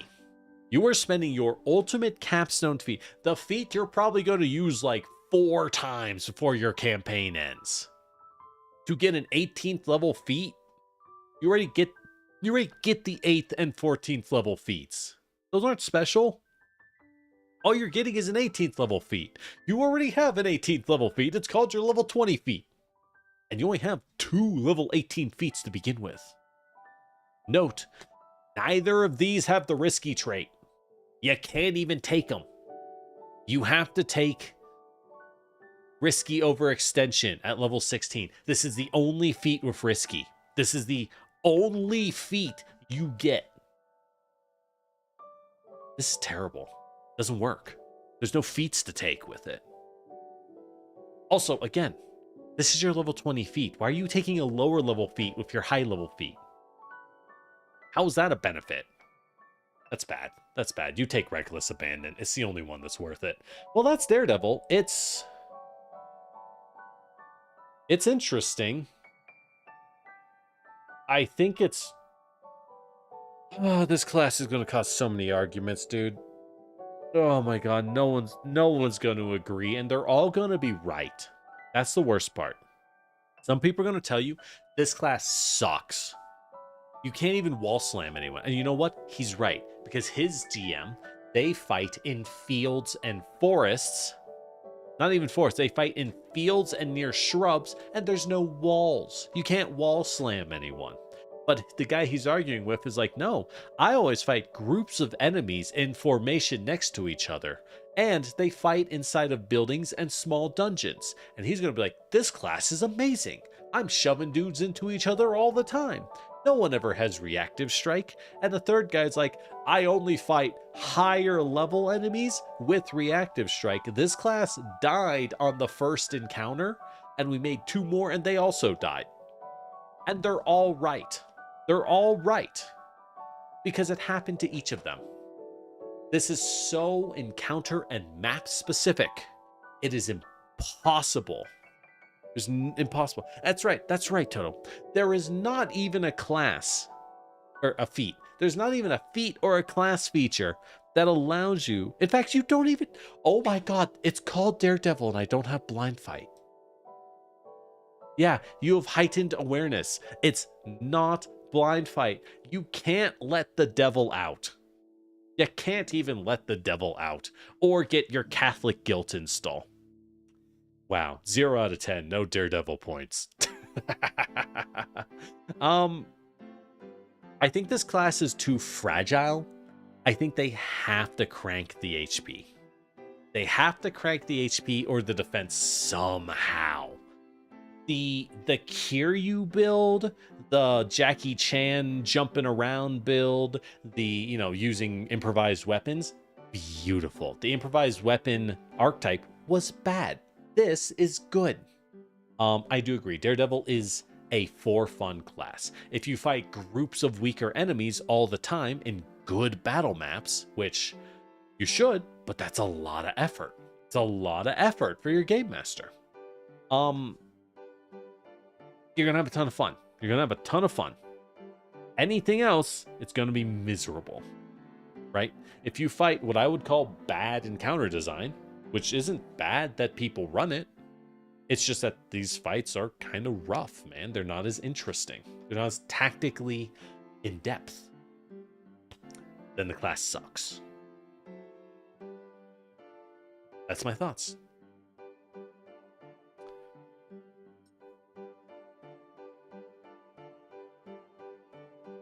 All right, I'm leaving a little gap so I can split this up into a video and like actually do the stuff I'm supposed to be doing the whole time, but I haven't done it in like years. Yeah. There you go. That's Daredevil. But how's Slayer? I was kind of wondering on Slayer. It says it's a monster hunter that hunts down specific enemies. And I'm like, isn't that Ranger and Thaumaturge? Like, that's just halfway between Ranger and Thaumaturge. Is that interesting? I'm a little worried. I'm a little worried about Slayer. Let's find out. Okay. So the thing is supposed to be that they harvest parts from their hunts to upgrade their gear, which is very cool. Very cool.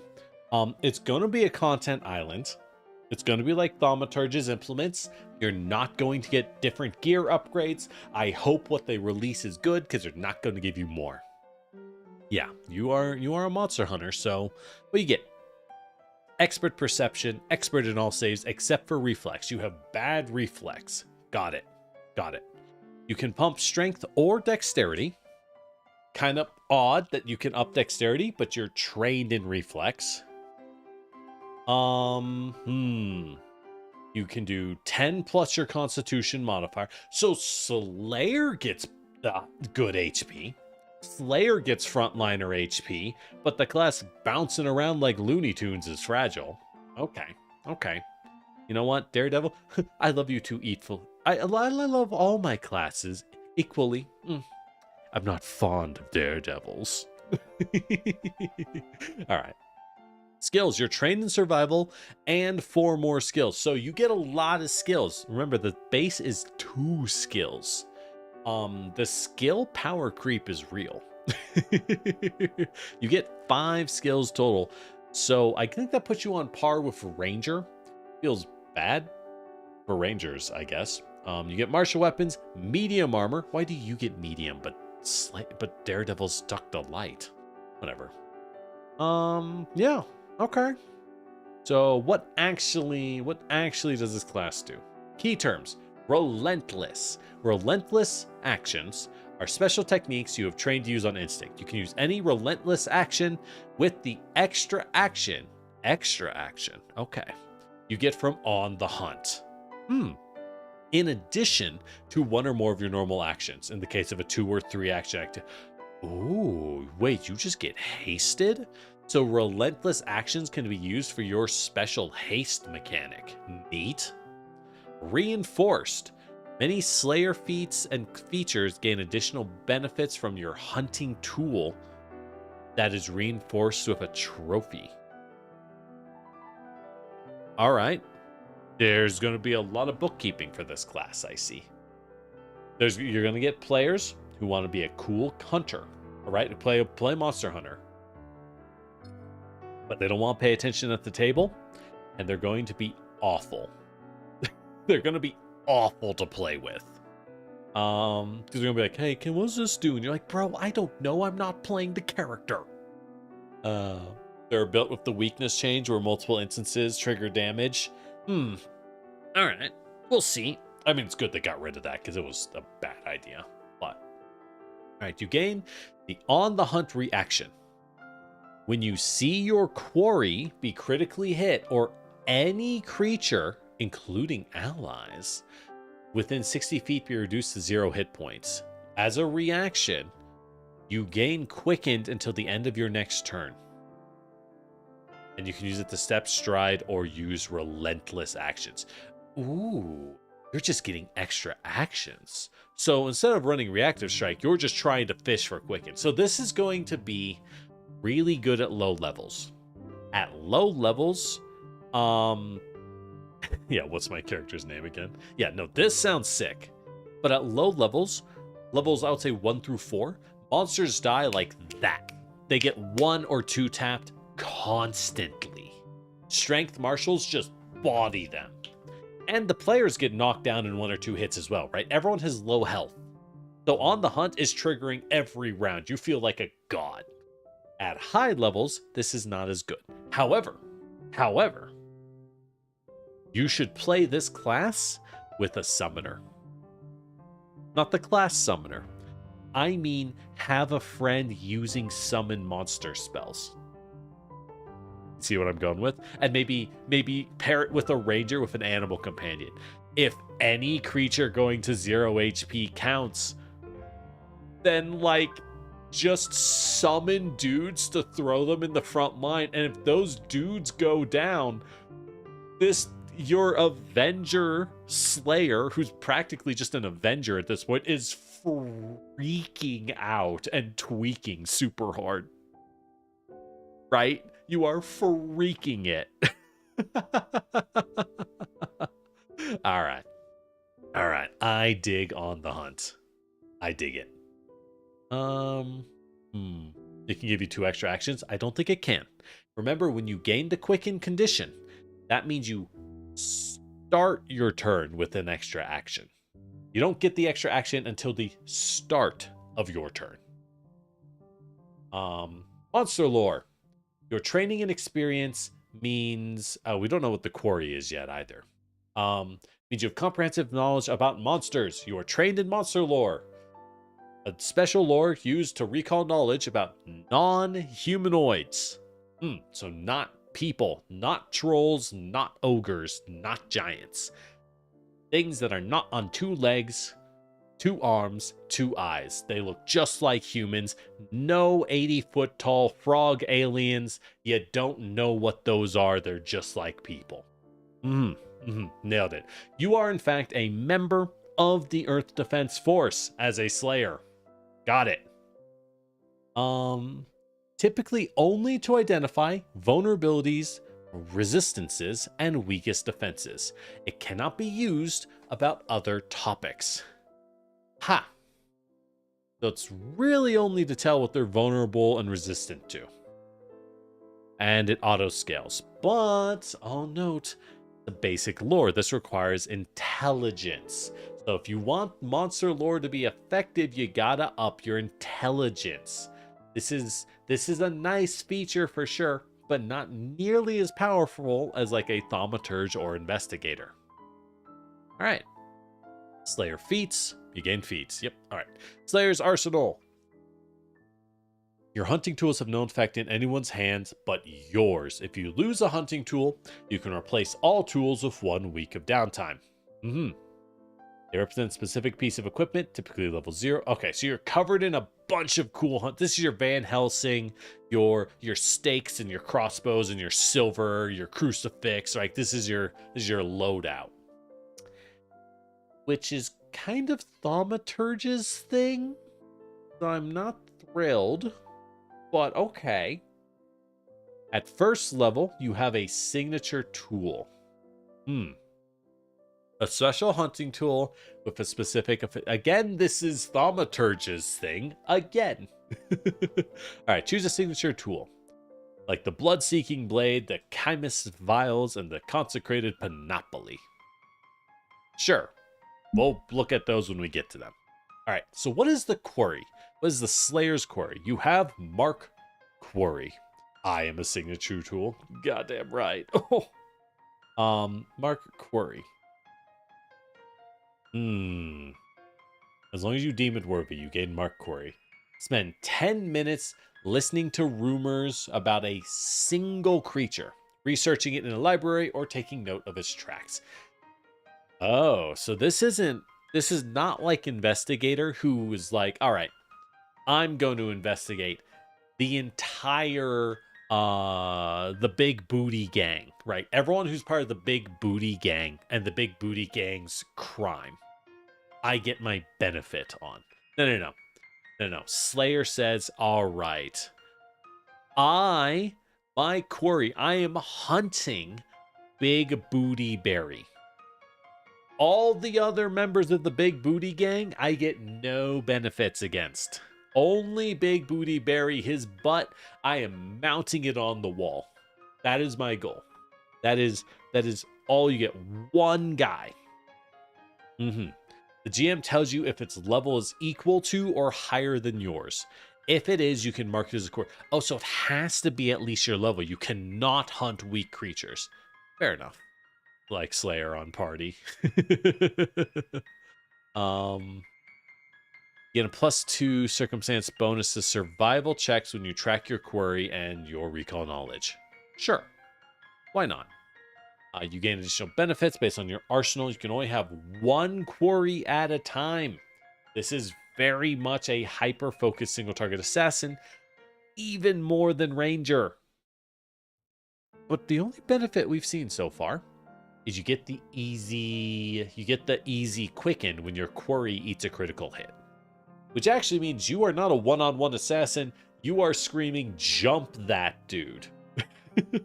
like if your query is eating critical hits, then they're probably fine, I'm not gonna lie.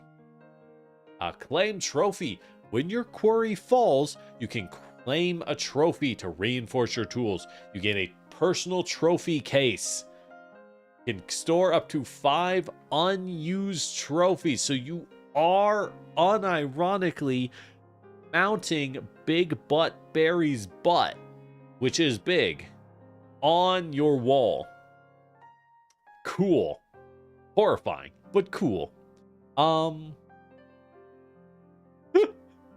Hey man, we gotta talk. It's getting weird. It's getting weird how you keep talking about how your character's gonna scalp people, and you're like, no, look, man, that's my class mechanic. Dude, you gotta stop scalping people. It's my class mechanic. I'm sorry. I have to. It's really weird. All right. Yeah, so you take a trophy for 1 minute. You take a trophy from your defeated query. All right, it could be like a dragon's hang or fight, a lich's empty soul cage, or fragments of a tyrant's armor. They aren't people, only monsters. No. You can hunt quarry on people. Yeah, single creature. You can hunt quarry on people. You just can't use your monster knowledge on them, but you can still hunt them. Yeah, and they mentioned the fragments of a tyrant. So like you can take a banner from a knight you defeated or something. Or, or it could be weird. A trophy is usually no larger than a slayer's spread hand, though it might cover an entire weapon or suit of armor once dismantled for reinforcing. Okay. Trophies used to reinforce your arsenal during daily prep. The nature of trophies depends on the quarry. Interesting. While all trophies have an associated tradition, they're not inherently magical. These are going to be complicated, aren't they? Interesting. Okay, at first level, you start with a trophy, which you claimed in a battle before your adventure. Right. If you're creating a higher level Slayer, you start with an additional trophy for every 2 levels you have. And they have different damage and creature types. It's going to be very complicated. Okay. In the morning, you have reinforced arsenal when your daily prep. You reinforce any number of your hunting tools with unused trophies, granting them any additional benefits. A hunting tool can be reinforced with only a single trophy. If you reinforce the same tool, you return the previous trophy to your case. And if you didn't reinforce, some hunting tools allow you to make choices about their properties, such as the damage type dealt by a blood-seeking blade. Sure. Alright, and beyond that, pretty normal. Reflex saves go up to expert at 3, so you have excellent saves. Good to know. Tip of the tongue. At level 5, you gain assurance and automatic knowledge for monster lore. Again, just kind of stepping on Thaumaturge's toes, but we're just going to move past that. Level 7, you have master perception. You always gain a reaction whenever you roll initiative for combat, so like Guardian. Okay. I guess it's so you can tweak out and gain haste if one of your allies gets knocked down at the start of combat? Sure. Paizo secretly making evil line characters. I know, right? Sorry, here's your class about hunting people. Level 9, you get... Oh! Interesting. You actually get improved will saves first. You go Master Will at level 9. What's this? This is weapon specialization at level 7. It's just with a different name. Cool. And you gain a specialized arsenal benefit. We haven't seen those yet. Armor at level 11. Yeah. Why is Daredevil so bad at defense? I don't know. Level 11, you get improved fortitude saves to master. Yeah, so you get your second good save by level 11. So you have excellent saves on this class. Excellent saves. Level 15, you get legendary will. Ooh. So super enhanced will saves. Interesting. Level 15, you gain improved weapon specialization and another benefit from your tools. Got it. Legendary perception. Okay. This is stepping on a lot of Rangers' toes. I'm not thrilled. But we'll see. 19, you get Master Armor. Sure. Fated Foe at level 19. Once per 10 minutes, if a creature would knock you to 0, you avoid being knocked out, remain at 1 HP, and your wounded goes up, and you gain 40 temp HP. Sure, 38 or 40 temp HP. You declare the triggering creature your quarry if its level is equal or higher than yours. And you can choose new options for any hunting tools to change their properties when you reinforce your arsenal. Huh. I feel like that should be level 10. That kind of mechanic feels like it shouldn't be level 19. That's very high level. But sure. Yeah. This is a class seemingly built for it's built for playing Monster Hunter. This is not built for like a detective campaign. If your campaign is a whodunit and you don't know what you're fighting, Slayer is going to just not work. Not going to be good.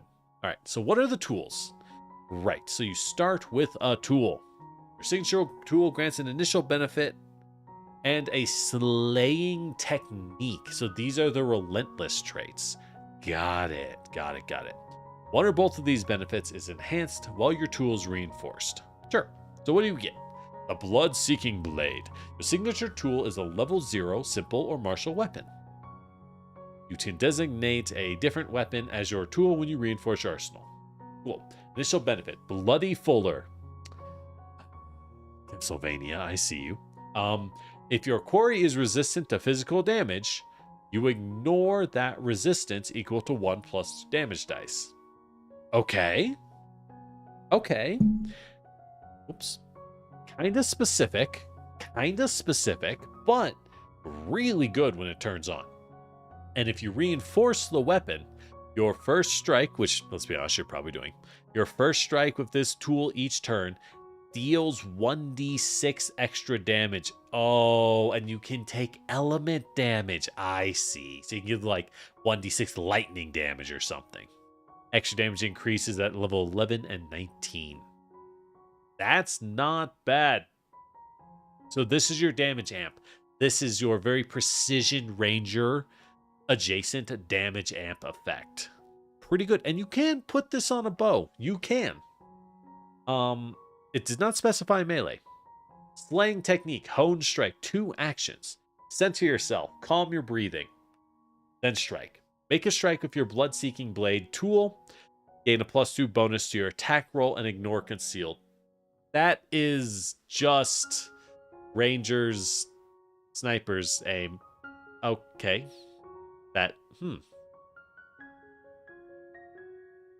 Okay. Well, that's kind of eating Precision Ranger's lunch. But Precision Ranger does have focus spells and animal companions, which this class does not. So far, we'll see. We haven't looked at the feats.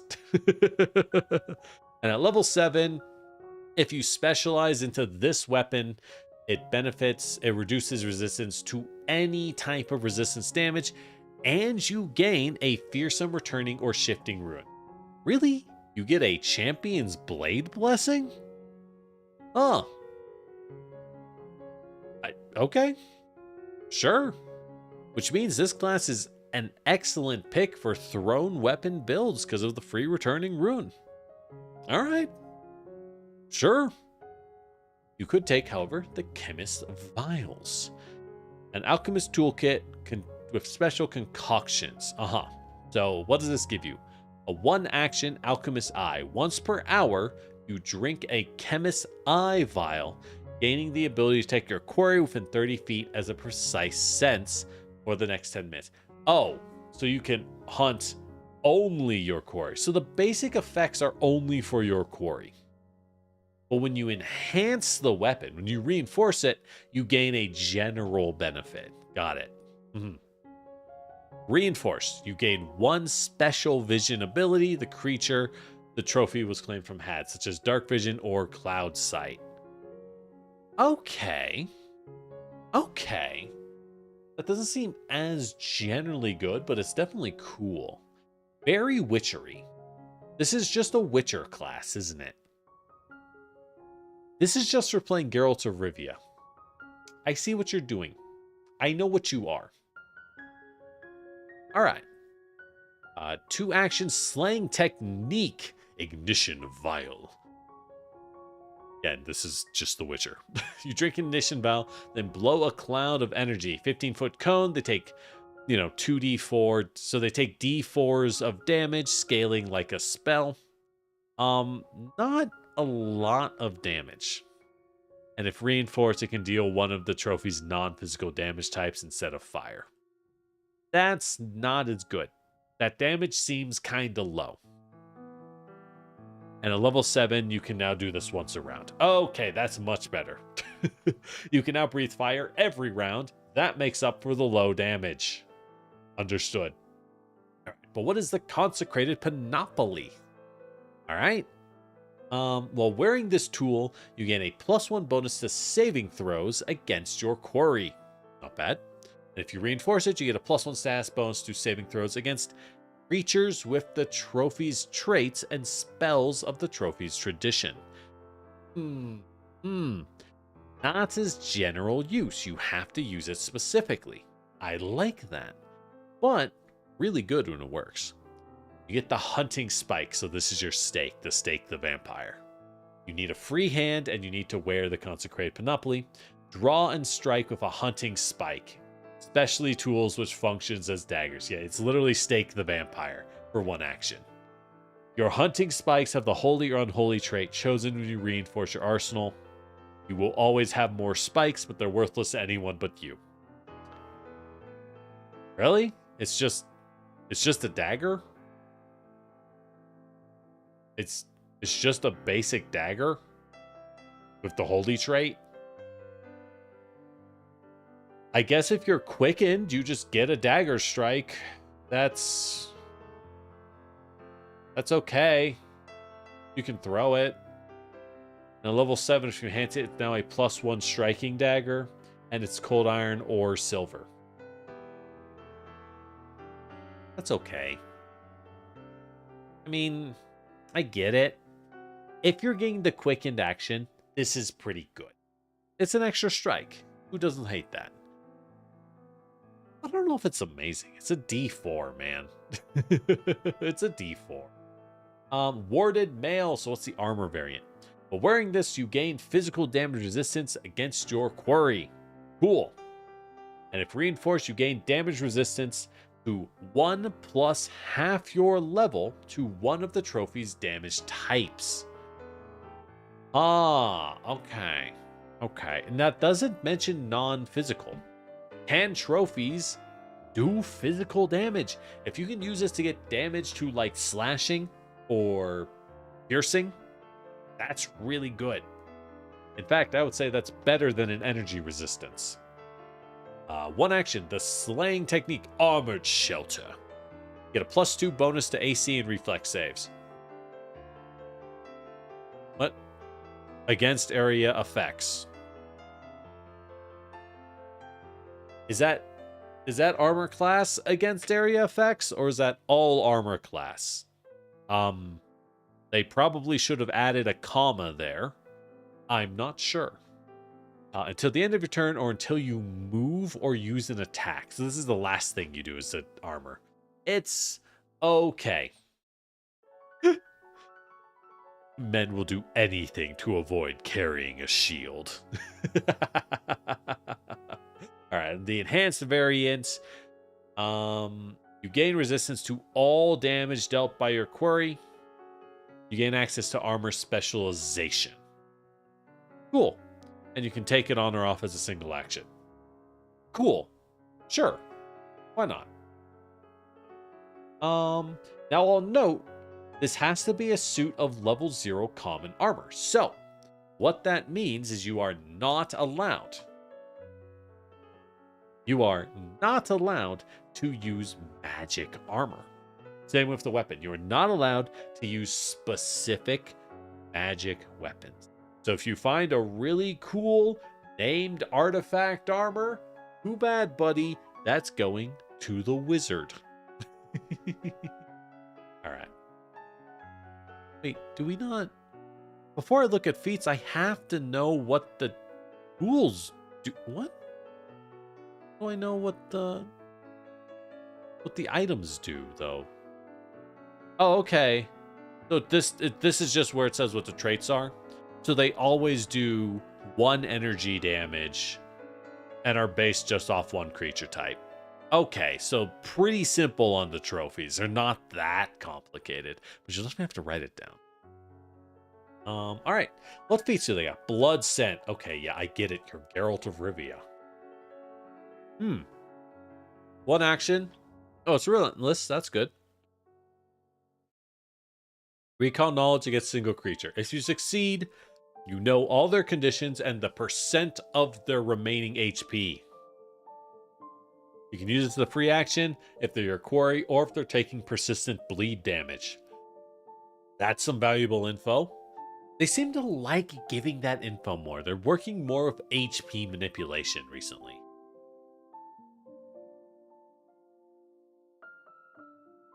I don't mind it. Crossbow Slayer. Hell yeah, brother. Please make my crossbows decent. It's consecrated panoply. Oh.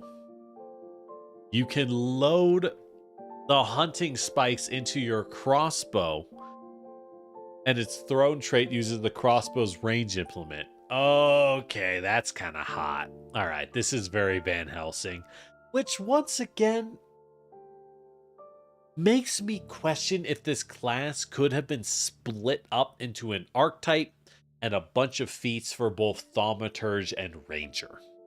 Honestly, I think you could have. It's probably cooler to make it its own class. You can do more with it. But I'm like, why can't Thaumaturge load a Holy Blade into a crossbow? I mean, they kind of can. It's just their default ability. But, you know. All right. Drink adaptive serums. This is for chemist files. So which tool you take changes what feats you get. All right, what's the crossbow even get? Reload gains a relentless trait. Sure. Gotta sell them books. I know. I understand the business reason. It just makes me sad. All right. You drink your serums for the next hour. You gain 1 of the effects. You reduce severe weather, and if it's reinforced, you gain resistance equal to your level to damage of the trophy's damage types. So what the trophy's energy type, and has this terrain. Okay, cute. Repelling shield. You gain a repelling shield as a secondary tool, which is feats give you more tools. That's pretty cool. You can designate a different shield as your repelling shield when you reinforce it. Okay. When your shield is raised, you gain a +2 circumstance bonus to reflex saves. This seems better than wearing the armor. And you gain shield block. Repelling shield, the level 1 feat, feels like it gives you most of the benefits of taking the warded mail signature tool. Seems to be pretty much the same thing. I think you should just take the shield. All right, spike surcoat. All right, so this is your armor benefit. You wear spikes over your armor. Whenever you hit by an unarmed strike, a strike with a non-reach melee, or are grabbed, they take piercing damage. Okay. Oh, and 1 damage. Ooh, 1 plus your armor's ruined, so probably, 1 to 3. And 1 damage of your reinforcement. So like 1 fire or 1 cold damage. Okay, spike surcoat's kind of good though. That one's good. Yo, permanent thorns aura? That's good. That's good. Even if the number's low, that's good. All right, 2 actions. Sudden pounce. Make a long jump. If you landed melee reach, you can make a strike. If you leaped at least 15 feet, they're off guard. Yo, that's good. Ooh. Ooh, lower range than sudden charge, but getting off guard on it, that's pretty good. It's cooler too. Paired Bloodseeker. So if you take the weapon tool, you carry 2 identical weapons or a useful sidearm. Your weapon is paired. You gain a paired weapon, which is a level 0 weapon. You designate a different one-handed weapon as your second blade. Oh, so you can have 2 types of weapons. You roll d4s instead of d6s for additional damage. So this is good for your dual wield build. Neat. Neat. Yep, and you can use any attacks with it. Gotcha. Peculiar weaponry. Another blood-seeking blade, so another weapon enhance. You specialize in the unusual weapon. Your blood-seeking blade is a simple weapon. Increase the damage die by 1 step. Sick. Your weapon. Oh, you can take an advanced weapon. Ooh. You can get any advanced weapon at level 1, you say. All right. Sign me up. That's pretty good. All right, 2nd level. Instant enmity. As a reaction, you see a creature once a day. Take a hostile action against you or an ally. If their level is equal or higher than yours, becomes your quarry for 1 minute. Replacing your previous quarry for the 1 minute. If your level is lower than yours, your reaction is wasted, but you can use it 10 minutes later. You cannot claim a trophy, but this lets you use your entire class mechanic. I'm going to guess everyone's going to be taking instant enmity no matter what every fight, just so you can have a quarry every fight. Pack Slayer. You can mark as your quarry a group of at least 3 creatures of the same type. This is a pack of werewolves, even if their level is lower than yours. Oh. Okay. Cute. You can only claim trophy from a single member. Cute. Okay, that's good. Personalized gear for weapon or armor tools. Okay. If you have a blood-seeking blade tool with the parry trait, you have better parry. If you have a tool with the backstabber trait, the extra backstabber damage goes up. Sure. Why not? If you have the armor tool, it gains the comfort trait and you ignore the speed reduction. Okay. Sure. Not, like, amazing, but it's a level 2 feat. It's pretty good. Saltstone, level 2. You have a free hand. You draw a saltstone, a small block of dried magical compounds, and scrape it on your weapon to give it a ghost touch ruin. If your quarry has regeneration, it deactivates regeneration. Ooh. Hey, I'm just going to point out. Oh, as if it dealt damage of the appropriate type. So you have to be able to deactivate the regeneration in the first place. Cool. That's not bad. Saltstone is pretty nice. Great utility. Shifting Hunt. Level 2.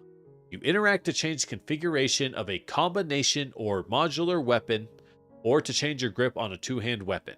The action gains the Relentless trait. That is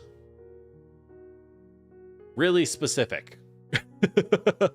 Wow, that is really, really specific. But sure. And if you have a combination weapon, you can have the Bloodseeker's blades get different damage types on each variant. All right, a little more flexibility. Sure. All right, level 2, Slayer's Tricks. You gain 2 common occult cantrips as innate spells, and they're wisdom based. Huh. Casting spells against a relentless trait. You can use your Quicken to cast spells? Oh. Oh, that's good. And if you consecrate Panoply, they can be divine spells. Oh. Oh, that's really good. All right. All right. Sure. All right, level 4. Apply Spirit Oil, 1 action once per day. Draw a cloth coated in Spirit Oil, wipe it on your weapon. The weapon gains the Deadly D8 trait for 1 minute. Ooh. Ooh, nice. Reinforce, it also does 1d4 persistent damage on crit. Okay. All right. Not bad, not bad. I mean, once per day is a bit of a bummer, but this is a very preparation-themed class, right? I'm still not seeing enough of a difference from Thaumaturge for half these feats to not be Thaumaturge feats, but, you know. All right, Blood for Blood, level 4, 1 action. If a creature critically hit you with an attack since your previous turn, return your foe's attack. Make a strike against that creature. If it hits, you gain temp HP. Sure. Blood Rush, level 4. You roll initiative. You can see your quarry. You go on the hunt as a free action. Oh, yeah. But that's only when you see your quarry. So you get this like once. That's probably not good enough. Paizo's one class in the playtest that cooks and the other is meh. Yeah. I think people will love this class because it's really cool. I'm just sitting here going, this could be Ranger and Thaumaturge feats. The Ranger could use more feats, I'm not gonna lie. They could both use more feats, which to me is why it kind of hurts. Cure All for the Chemist set. Okay. You have a vial of Cure All. You can spend 1 minute to apply to an ally, removing... You can spend 1 minute to remove paralyzed, petrified, sickened, or unconscious. Oh.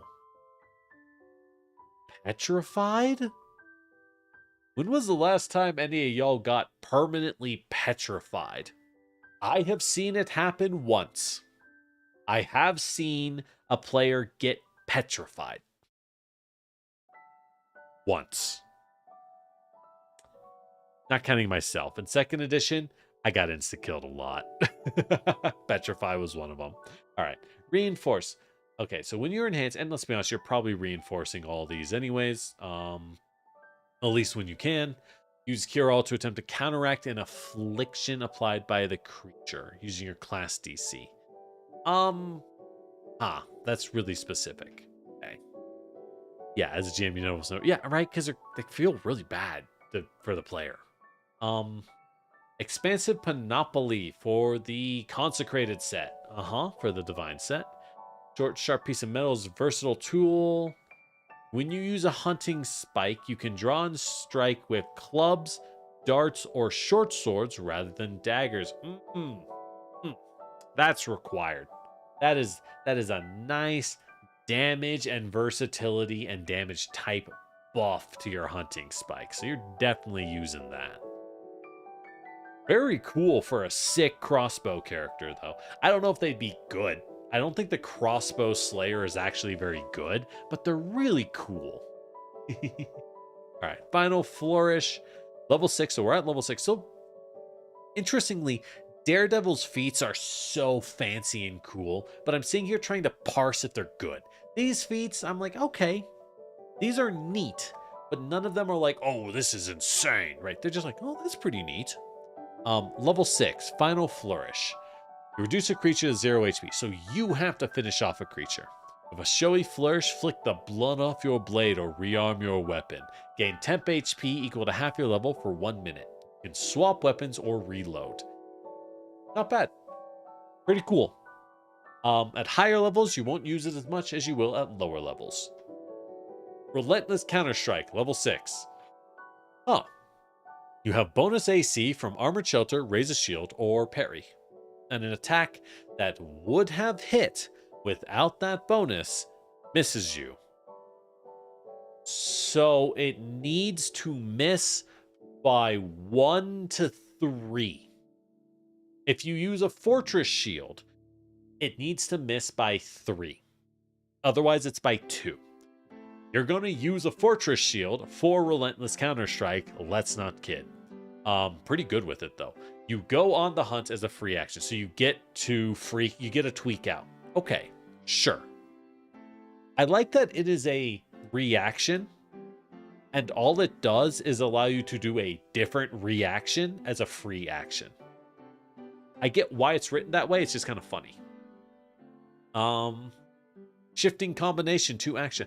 There's a full combination weapon build. They're trying to make combination weapons good for a class not named Gunslinger. I applaud it. I applaud that. 2 actions, you strike with the acquired weapon, change its configuration or grip, and then strike again. If neither strike is made with an agile trait, the second strike takes a -2.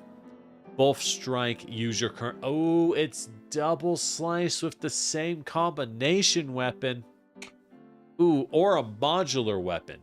Okay. Okay, that's pretty good. You combine their hits. Combine their damage. Okay. That's pretty good. All right, shifting combination.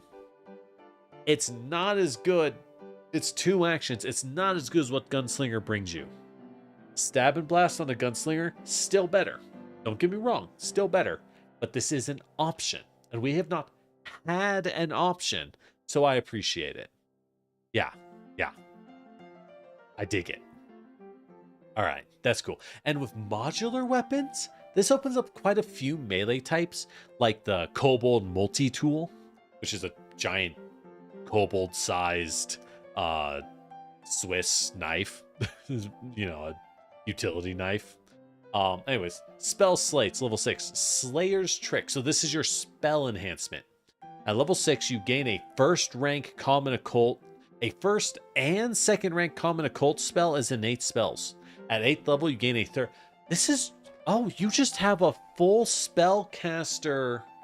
You get a full spellcaster archetype in the class. And if you reinforce this... Oh, you can reinforce this. You gain an additional spell of a rank equal to or less than the highest rank innate spell. So you get 1 extra spell of the highest rank. Let's be honest. That, and it must be the same tradition as the trophy. Okay. But remember, if you take Consecrated Panoply, the divine tool, this could also be divine spells. That's good. A good stat full power marshal who also gets a small amount of spell casting. That's a big deal. This might be a good class for Gish builds. Builds who want to use a few buff spells, a few scrolls, a light amount of magic in addition to their close combat. This might be a solid choice. Not good for offense, but still solid.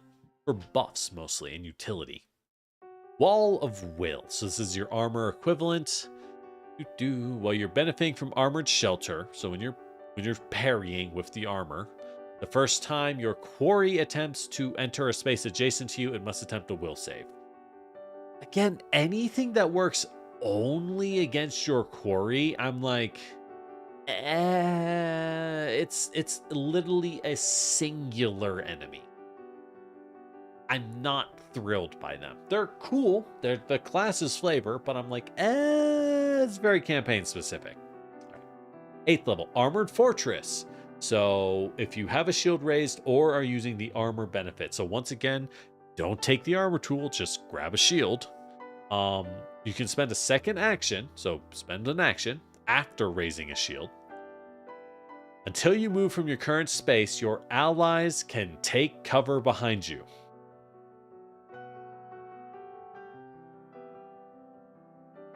They don't They don't actually get anything. Their benefit is they can take cover behind you. Brother, bring a tower shield. Don't spend an 8th rank feat. Just bring a tower shield. You'll have more defense that way. All right, well, that's bad. That's bad.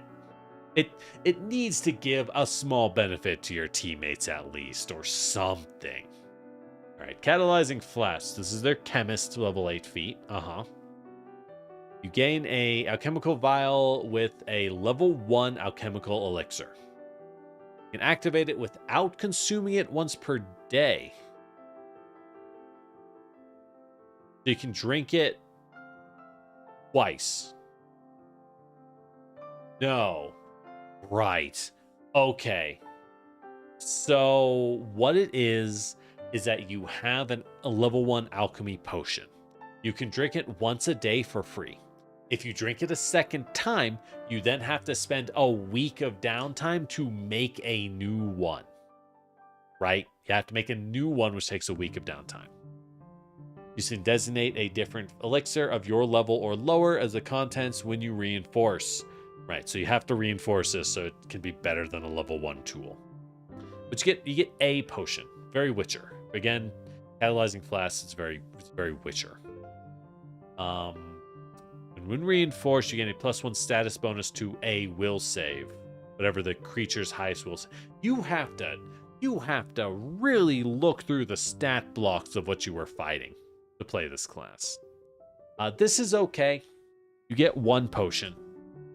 Now, I'll note, a potion of your level is really good. An alchemical elixir of your level is powerful. Is it as powerful as just taking Alchemist Archetype? No. It's about 1/4 to 1/8 as powerful. But it's still powerful.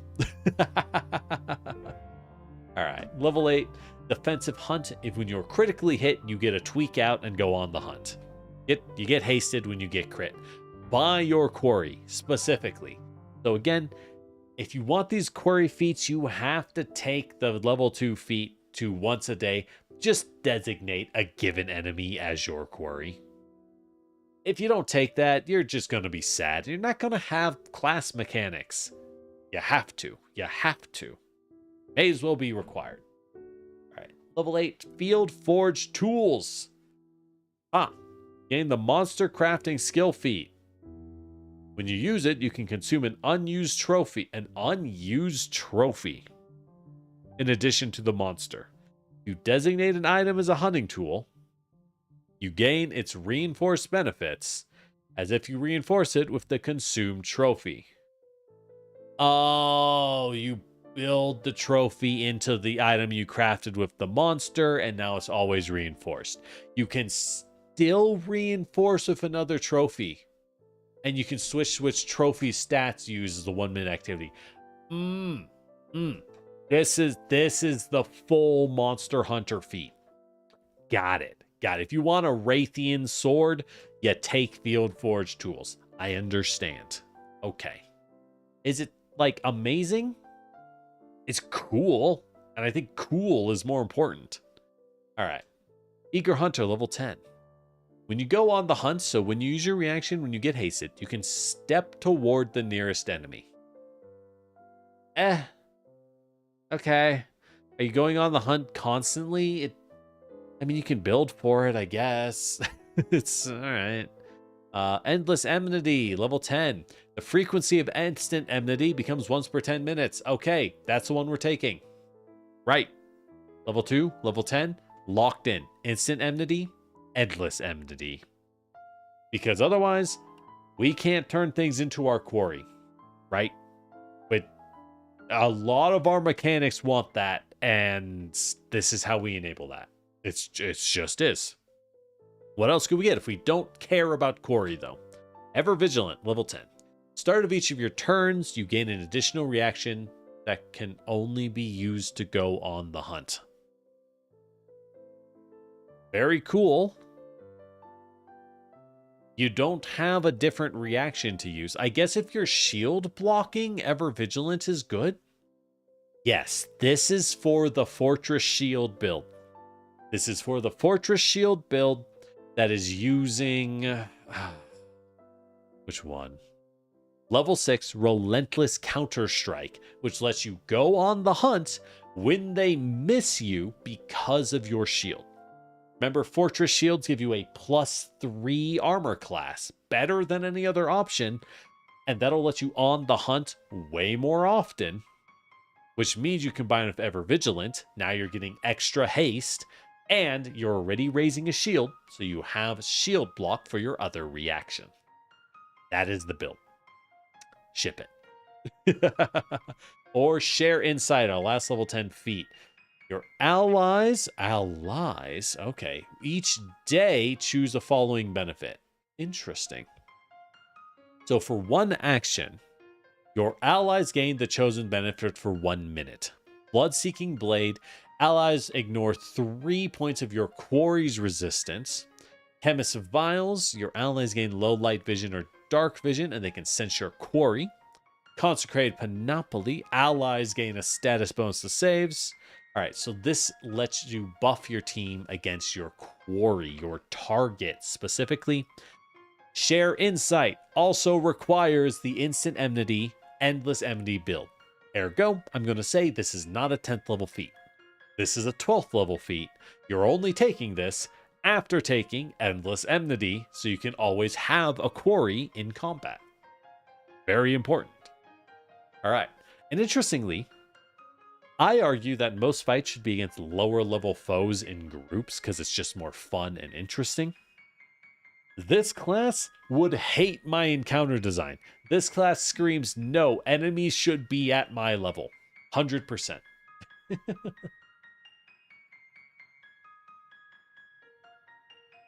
All right, double quarry. You can have up to 2 marked quarry. I know that is just double prey. It's the same level as double prey, I think. It's higher level than double prey for ranger. Sure, man. Just take the feats to pick your quarry automatically. I don't know what to tell you. Expanded spell slates. Ooh, level 12, you get more spells. You get a 4th rank spell. Level 14, you get a 5th rank spell. Level 16, you get a 6th rank spell. Super good. Super, super, super good. All right. Level 12, Gouging Strike, a flourish. Okay. Make a melee strike. If it hits, you do additional die of persistent bleed with the same size of your strike.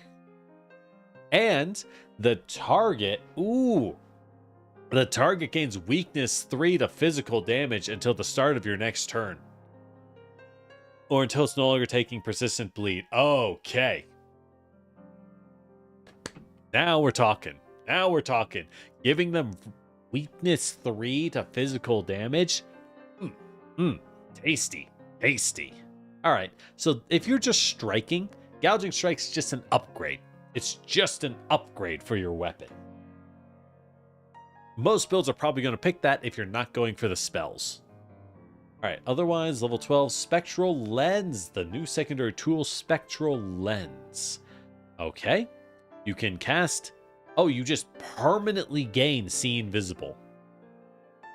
Yeah, you just gain See the Unseen, which I'll note in the Paizo errata means you just permanently see where the disappearance spell, the 8th rank spell Disappearance, they clarified See the Unseen does work on it. So that's Spectral Lens is pretty good. Now, it is the equivalent of buying a rank 5 wand. A rank 5 wand of See the Unseen would give you 8 hours of See the Unseen. So Spectral Lens is replaceable by money, but it's pretty nice. And if you reinforce it, you gain a +1 bonus to seek or search for creatures with your trophies trait, and reduce the DC of targeting hidden and concealed creatures with the trophies trait. Again, your trophies are very specific for the most part. 14th level, Arm Bloodburst File. Once per 10 minutes. Cool. Okay. I'm surprised you don't have to have the alchemy kit to use this. All right. You fire an ampule of monster blood. Neat. You lock your file into a weapon. If it's a ranged weapon, you can reload the weapon as well. Okay, so you put it in your sword. Your next strike with that weapon gains the splash trait, and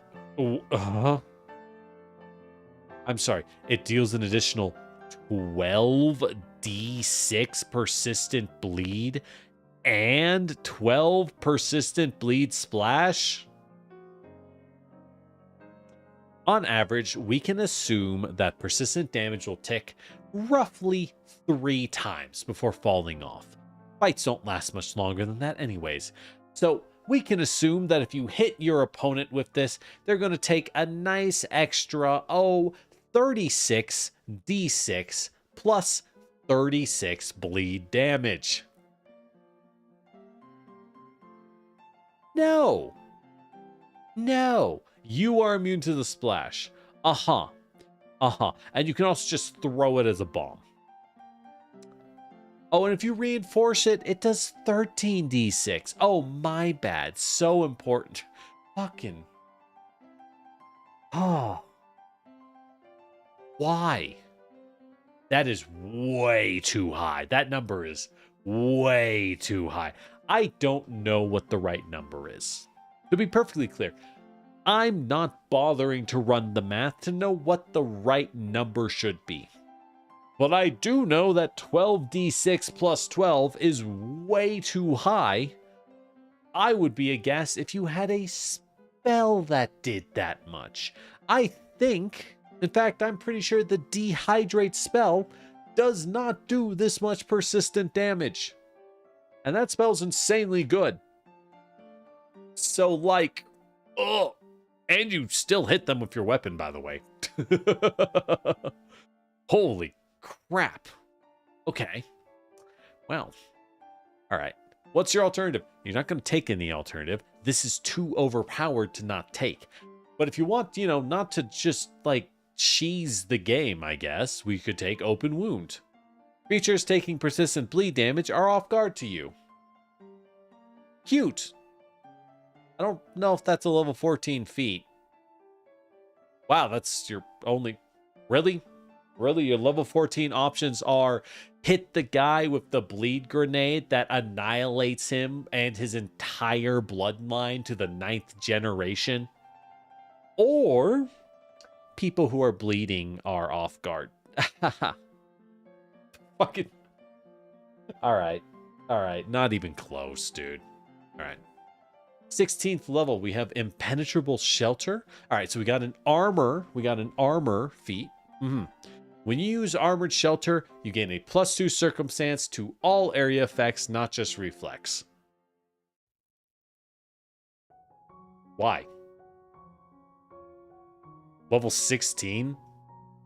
This should be level 2. This should be a level 2 feat. Wait, what? Really? That's bad. That's not worth level 16. No. I think the armor is... As I wasn't loading properly. The armor is definitely the weak option here. All right, so what's the chemist get? Inferno Vial. Your fire breath from Ignition Vial is now a 30-foot cone. And that's it. Now, note, a 30-foot cone triples your radius. It triples or quadruples the aura, the AoE size. It's very big. But you're level 16. You're still shooting D4s. At level 16, it's doing what? It starts at 2d4 plus 1 for every odd level. Level 15, you're casting what? Level 8 spells, so we can assume that to be doing 7. You're doing 9d4.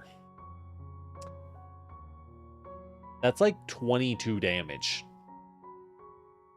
At level 16. Enemies at level 16 have like 250 hit points, by the way. Maybe 300 hit points. You're doing like 22. It's not great. The scaling's really bad.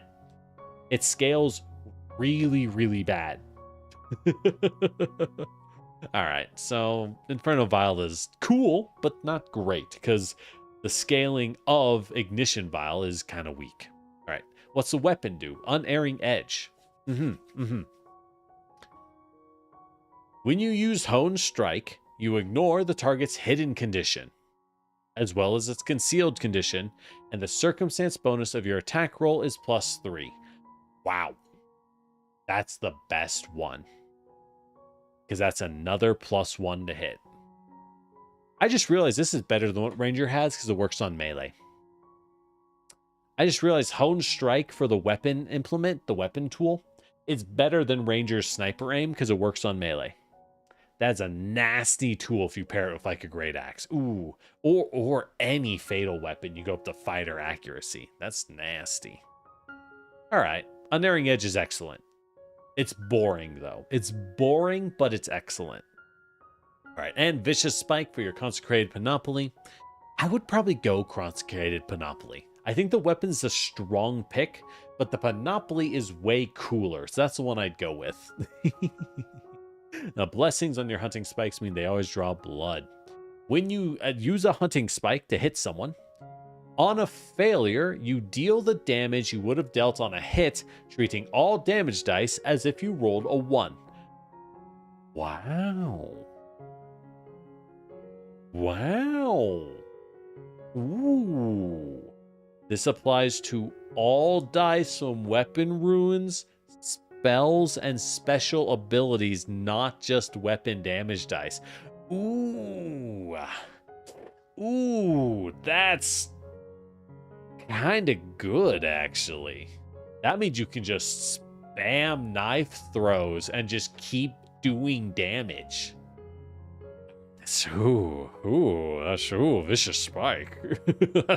Alright, Vicious Spike is actually, I think, stronger than an Unerring Edge. It doesn't matter, though. You're taking whichever feat is your tool.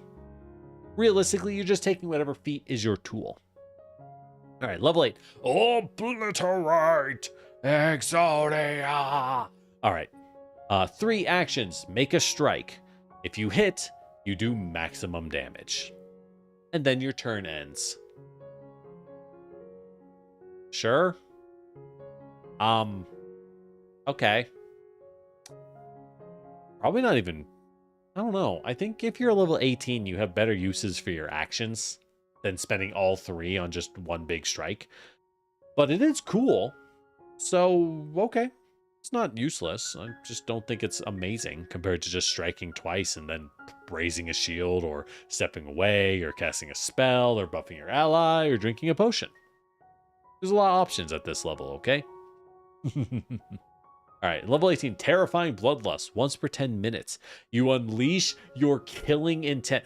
Were you a manhwa character? You unleash your killing intent. Force each enemy in 60 feet to attempt a will save against Frightened. That's good.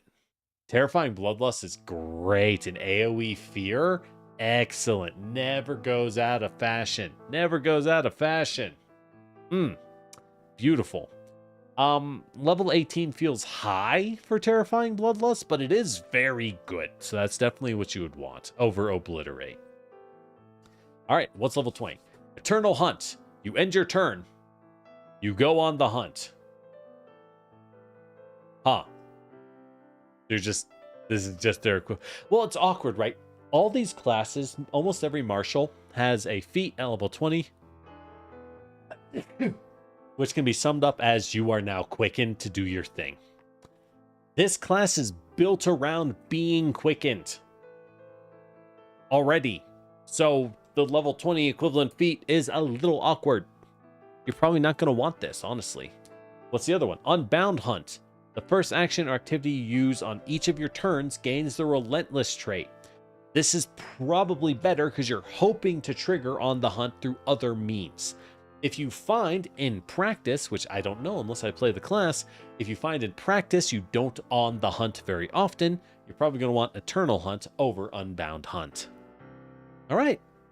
There we go. That's the Slayer. So this took a lot longer than I expected.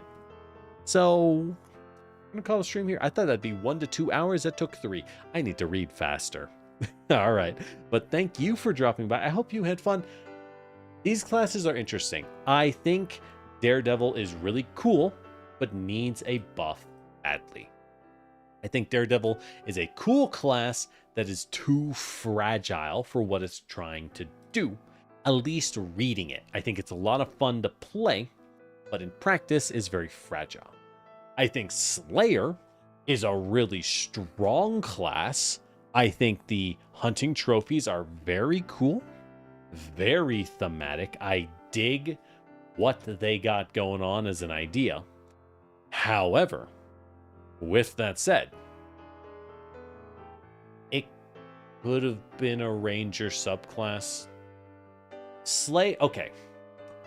Slayer could have been a ranger or a thaumaturge class archetype. One or the other. Possibly 2. It could have been 2 class archetypes for ranger and thaumaturge.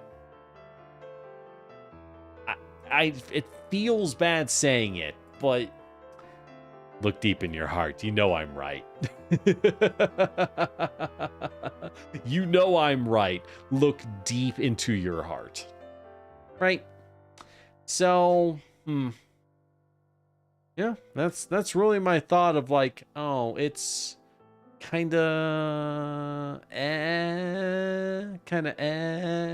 I guess. Oh well. I think it's really fun. I think it's good and strong. I think if you play Slayer, you'll have a really fun time. And that's what matters. I'm just sitting here like, this really could have been Ranger. All right. Well, with that said, thank you for dropping by. Be sure to take care of yourself. If you've been listening to this whole time, I hope you stretch a little bit. I need to go do that. I need to go do that now. And hey, if you're new, welcome in. I'm Lord Generic. Be sure and follow us on YouTube or Twitch or follow us on Lord Generic RPG, where we mostly cover our Pathfinder stuff. I'm going to chop this up into a pair of videos just because that makes sense to do. And yeah, I hope you have a wonderful morning, evening, and good night. If you're interested in playing these classes, let me know, right? Leave a comment. I'm curious to see if these really resonate with you. If you think my initial impressions are incorrect somehow, let me know. I do think I am going to stand firm that Daredevil needs more defense, though. I think that class is going to get blown up really, really hard. I know it's part of the fun of it is to get blown up. I think it's going to get blown up way too hard. But I'm going to hop off, so thank you for dropping by, and hope you have a lovely, lovely night, y'all. Bye! Oh, cancel the music. All right. Which side? Let me send you over to... Oh, hey, there you go. Perfect, perfect. Theodore Magnus, who is lovely and is playing Mugenics. It's not Pathfinder, but it is a tactical turn-based grid game. So, surprisingly close. Have a wonderful, wonderful time.